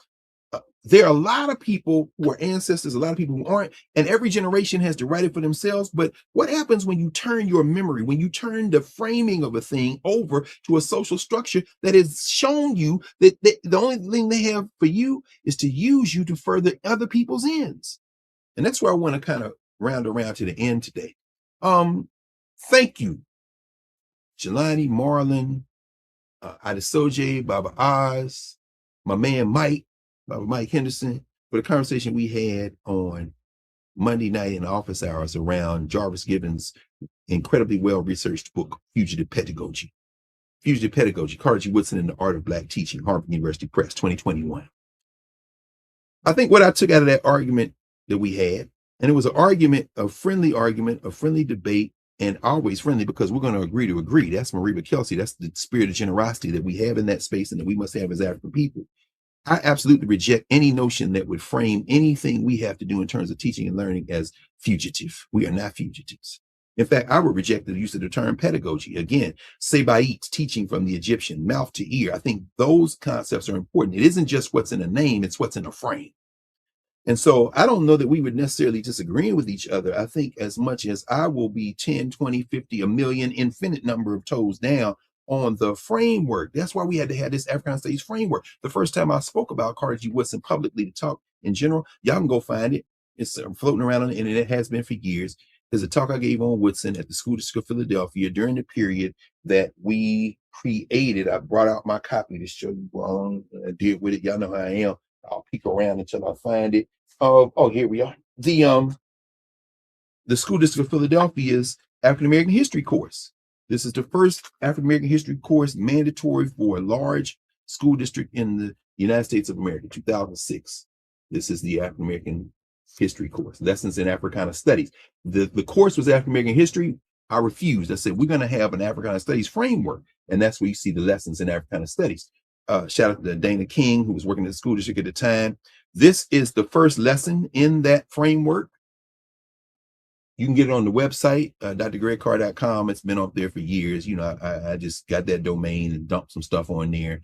And, you know, in 2026, I may continue to put stuff on there, you know, like other places. It's important that we always have all these resources. This, you can download this today. Intellectuals of the African Diaspora, Carter G. Woodson and the Origins of African American History Month. I wasn't the only author of curriculum in here. So if you wanted to see the other ones, you got folks like Daoud Malik Watts, happy 75th birthday, just passed. Had a great convening. His daughter, Billy, put some stuff together, very important. Mario Beatty, Belethea Watkins, very important pieces in here. Dana King, who was the lead academic coach at African and African American Studies at the School District of Philadelphia. Dr. Watkins did a piece called Dimensions of Africana Studies, Gender. But this one we thought was important to include. And you see there, what I put there at first, Negro History Week is the week set aside by the Association for the Study of Negro Life and History for the purpose of emphasizing what has already been learned about the Negro during the year. He says it again in the Negro History Bulletin, Woodson. And then here's that same quote that I read for the first time in Myron Rudwick from Du Bois. Because I wanted people and young people, high school students and their teachers, to have something that they could use to actually deal with the question of what Carter G. Woodson was trying to do. There are primary documents in here, and this is not the first curriculum piece. There are many other curriculum pieces here, and I could go through them, but I'm not going to go through them now. I'm just going to maybe show you all a couple of the pieces. Yeah, and we'll come back to this in February. We've talked about it before. I'm not going to belabor the point now. There's chronology in here of Woodson's life taken from, actually, I think I pulled that book. That's one of the books I have here. Sister Anthony Scally. Her book, Carter G. Woodson, a biobibliography. There it is. And you see, Anthony Scally, who compiled this, a very interesting book. And there's a lot of books on Woodson that have come out long after that. And there are other documents in here that I won't take the time to talk about. You can go into the compendium, the archive, and go to the guide first, go to the index, and then show you where we've talked about this. Again, there are no shortcuts. There are no shortcuts. You have to grapple with this. But here's the takeaway from Monday's conversation, which was about a book that has Woodson at the center of it and all this. For me, it's content and context. We need the conceptual categories which were developed for this project that it showed you all, because we've got to come up with a different way of asking questions so that we can think about that. And that requires a frame. Who are we to other people? Who are we to each other? What are the ways we move through the world? What is the science technology we developed or adapted to our needs? How do we think about ourselves in any particular moment in terms of culture? How do we pass it on from generation to generation to generation? These become the categories, the framing categories, the conceptual categories that give us a different frame. What's in a frame? The right questions. We're not trying to answer every question, but we want to, when we receive information, when we think about our lives, think about it in a way that will empower us. How will it free us? Dr. Clark used to argue that we need more information over and over again. He would say that. And we must always understand that framing is important. Academics are holding desperately at this point in their careers onto the need for status. Remember, you heard Woodson take a little slap at them academics. This is the second man to get a PhD in history from Harvard University. And he's like, whatever, I'm using it as a weapon, as a point of entry. I'm not using it as my identity. Their research, the research of academics, all of us, is vital, it's important, it's necessary, but it's not dispositive, particularly when the frames have to be questioned. Academic questions are always open. Clark used to always say it as well. There's a reason people call things superfluous and say, well, that's just academic. That's academic. Why? Because it's a thought exercise, important, not dispositive for action in a different way. It's all action. But decisions have to be made almost from deductions. What are you gleaning from that? To not act renders a thing academic when it does not lead to other action. So what's the purpose? The ultimate question is, what are the objectives? It's an interesting book, a new book, a very, very good book that just came out. Let me see if I find it. I was reading it last night. Let me see if I can find it quickly. I know I have it because I just put it down. Oh man, give me about a second. I'm about to close for the day, but I want to for the week. But before I do, I want to make this point because it'll help me make my point. Here it is. This is the good sister Kenji McCrae's new book, Essential Soldiers: Women Activists and Black Power Movement Leadership. It's very popular to write about Black Power now. New York University Press. I ain't got no problem with none of this. People think, oh, you got smoke for these university presses. No, I'm like Woodson in this regard. I ignore them. Do what you do. I'm going to get the book. I'm going to read the book. But she dedicates this book, and I thought quite beautifully, to our sister, our elder, our ancestor, Nzinga Radabisha Heru. Thank you for doing this, sis. This sister went to Spelman. Some good work. And I think about this in the context of, the last weekend in January, we're going to be in Columbia, South Carolina, the southern region for the Association for the Study of Classical African Civilizations. We're going to end that. Kathy Adams is making sure we're Clapton. Shout out to the committee, Reba Kelsey, Bernie Gallman, the whole crew that's going to do that. And we'll be there the 30th and 31st of January and the 1st of February. So we'll come into that 100th anniversary of Black History Month with that momentum. And I've already kind of played around with the topic that I'm going to be speaking to. It's going to be Up South, the Per-Ankh and a century of African movement, memory, and vision. The whole idea, consistent with the Southern region's theme, this question of movement and memory and what the role the South plays. I'm going to think about Up South the way the people of Kemet thought about it. Anytime they got in trouble, they went up the Nile to what we would call the South, inner Africa, to renew themselves. That's what we have to do. And I think about that in the context of Professor McCrae's book, because this is how she opens the book. See, can you catch the frame? She says, my interest in 1960s Black women activist stories began with attempts to make sense of the incredible personal transformation happening in my late teens and early 20s.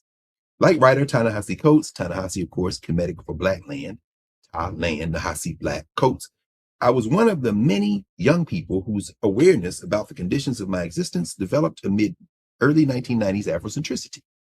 In this blooming consciousness, in the period of intense questioning, I was not alone. Coates wrote in Between the World and Me, I intimately knew how the author's coming-of-age experience was not isolated when I read that passage. Many of my peers and I were with Coates, at least in spirit, during our opening our supple minds, to kernels of knowledge planted during preceding decades. I've been responsible for a lot of those supple minds over the last nearly 35 years.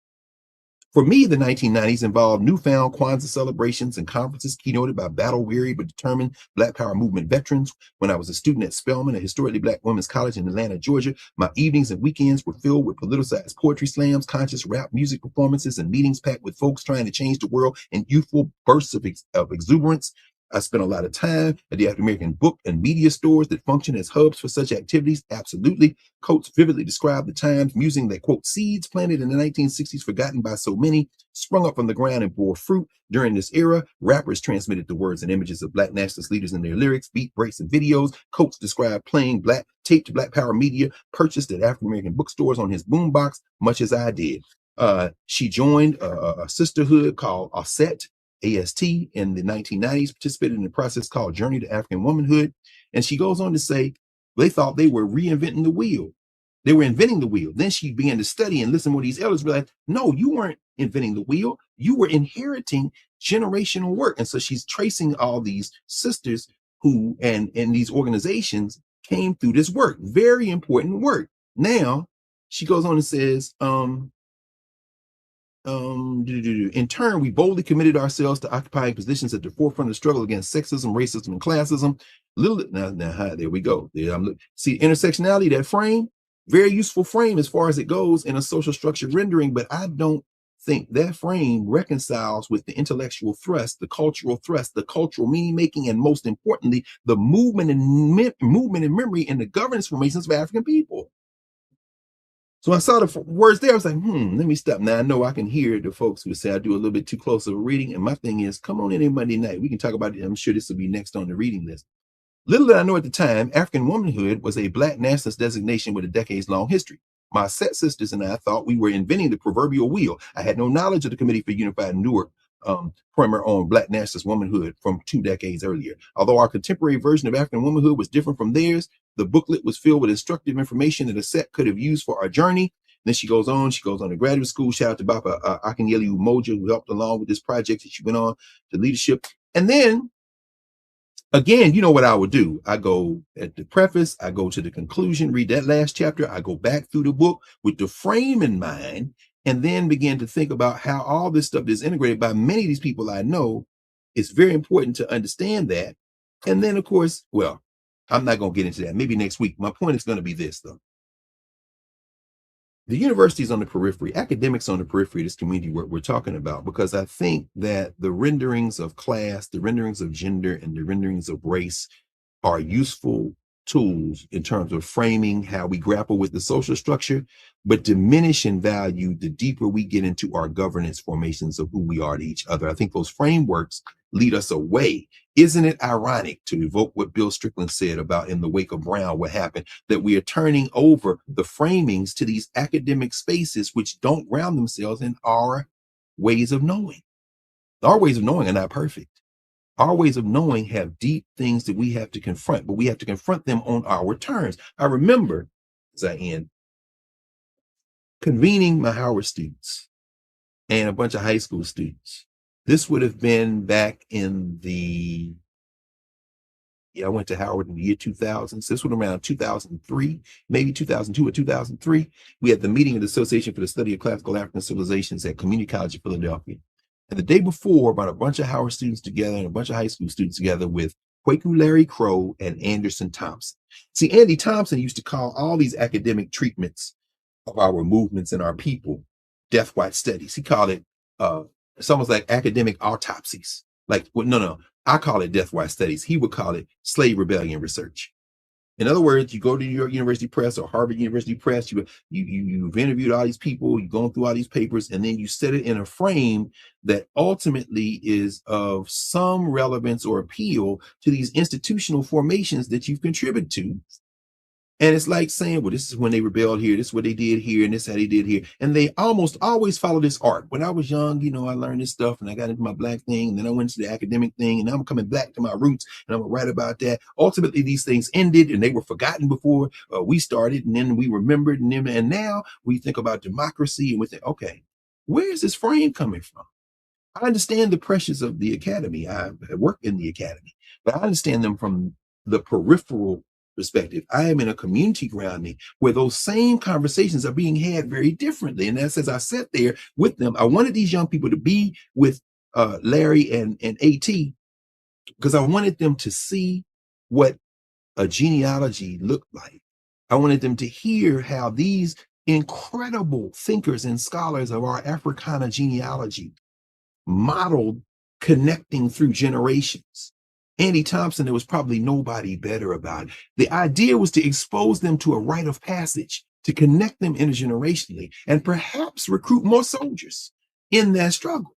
That is an incredibly difficult task. Woodson stripped it down to one man, but he got that money in nickels and dimes from churches and school children. He got it from Black organizations. The white funders gave him a little money because he wouldn't budge. They eventually dried up, but he kept going. And today we talk about Du Bois, but we know Woodson very differently, don't we? Many of the teachers in every valence at every level are the names. People don't know those names. I'm gonna write about them. Yeah, okay. But what's the frame? What remains to be done is to reframe this work, to decenter those places that will have a social structure framework to which we report and give our periodic reports, our slave rebellion research, our death watch studies reports.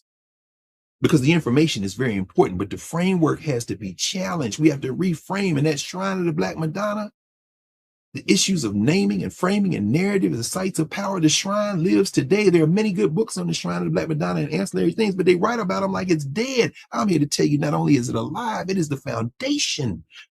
And it and the other formations are the foundation of our space. Right, let 1,000 flowers bloom, but don't forget that to ground that in our space is not insurgent. It's not fugitive.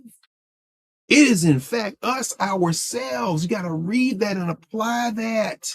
Note that these books never end in nation building, but resolve themselves into one of these frameworks that is something other than self-determination. I read that as a failure of imagination. No, I don't.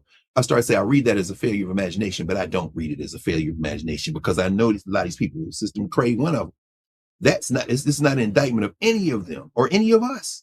What it is a reminder that our people have our own frameworks.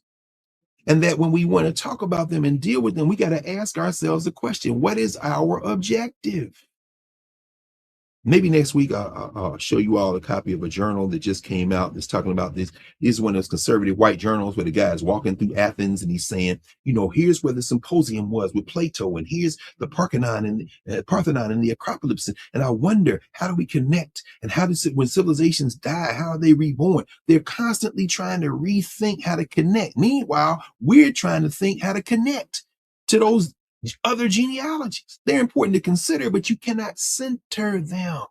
It's very important. Will changing the name solve the race problem? Woodson was like, no, it ain't gonna change. But there are also no shortcuts. When we revive our memory, we'll come up with all kind of new titles. We'll connect them to the old titles, but what we won't do, like sticking our name on something that don't belong there. We won't force ourselves into spaces where all we're reinforcing is the idea that we are somehow at the bottom of a hierarchy. We will reinforce the notion that we are human in the world and we walk through the world on our terms. You change the name. What's in the name? You change the frame. That's when you get to the real work. Ashe. Ashe. Ashe. Oh. So. Thank you. Yeah. Oh. There we go. So the week is brewing up, huh? We don't stop. No.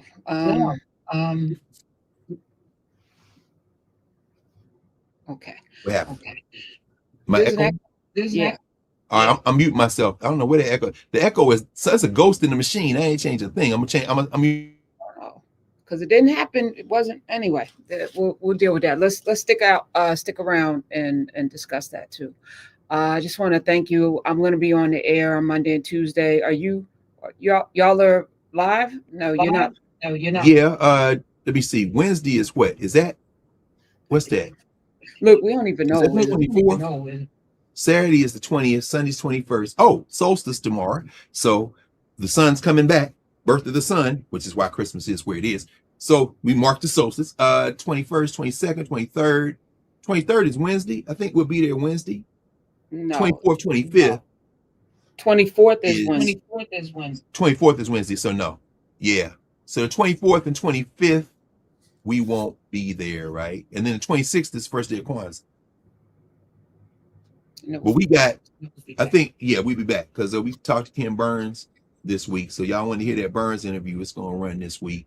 Nina Freeline, the jazz artist. Oh man, what a fantastic! Got a chance to be in conversation with her husband Philip Freeline, of course, the great architect, one of the ones who designed the National Museum and all these other buildings. I was telling her I was at the Auburn Avenue Research Library. I got a chance to catch that exhibit. He had ALS, and she writes about that. Her latest album is about that question of loss, and she's written this magnificent collection of poetry which walks through those moments. So we got a chance to have a long conversation with Nina Freeline, who is just an amazing artist. So all that we'll be talking about this week. So all right. Well, I just want to say Merry Christmas. Merry Christmas to everybody who celebrates that, and happy first day of Kwanzaa. We'll be here on the second day of Kwanzaa. All the rest of you, we have some amazing shows on SiriusXM for those of you who have subscribed to that. If you're not, please join us in Nubia, community.nubia.com, where Dr. Carr has office hours. Dr. Beatty is teaching Meta Nature and a Coptic class. We have Hystematics. We have Dr. Senyata Amen with Maroon's Medicine Chest on Sunday, and she alternates with Dr. Narissa, which she teaches wellness, mental wellness, NYU psychologist. Yeah, that's Dr. Senyata's. You can go to calabasht.com and get that hoodie, and definitely get your life with all of the amazing healing teas that she has. We also have yoga with Lindsay, and every now and then we are doing astrology with Samuel Reynolds, which is a lot of fun. And we have been reading books together, which we also do in office hours. But this week in Nubia, for the people who have signed up for it, Sibo Campbell will be joining us, Sky Full of Elephants, to discuss the book that we've been reading for several weeks together, which has been amazing. I have to figure that out too, Dr. Carr, because it's a lot. But it is a lot. I love you. I love you too. Hey, y'all, smash that like, share, subscribe, kill the algorithm.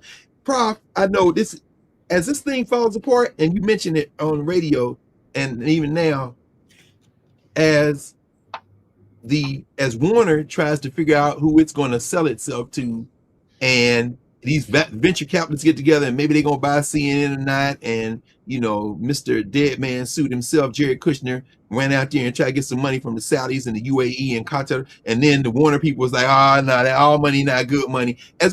What we're doing, it just grow every second. It grows in more importance. They are having a death struggle trying to capture people's attention, and not realizing we already left. And so y'all keep doing this, building this world, this narrative, Nubia space. I'm sitting there like, look at this thing fall. Anyway, thank you, Prof. I love you. Thank you so much, because this space here. Well, it can only happen because everybody made a decision that they want to do something different. We have a choice.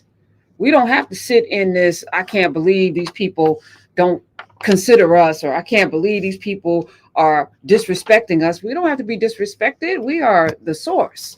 We are the source. We ain't got to beg nobody for nothing. We don't got to beg for crumbs. We know how to bake. We got ingredients. If I don't have the flour, somebody got the flour. Somebody else got an egg.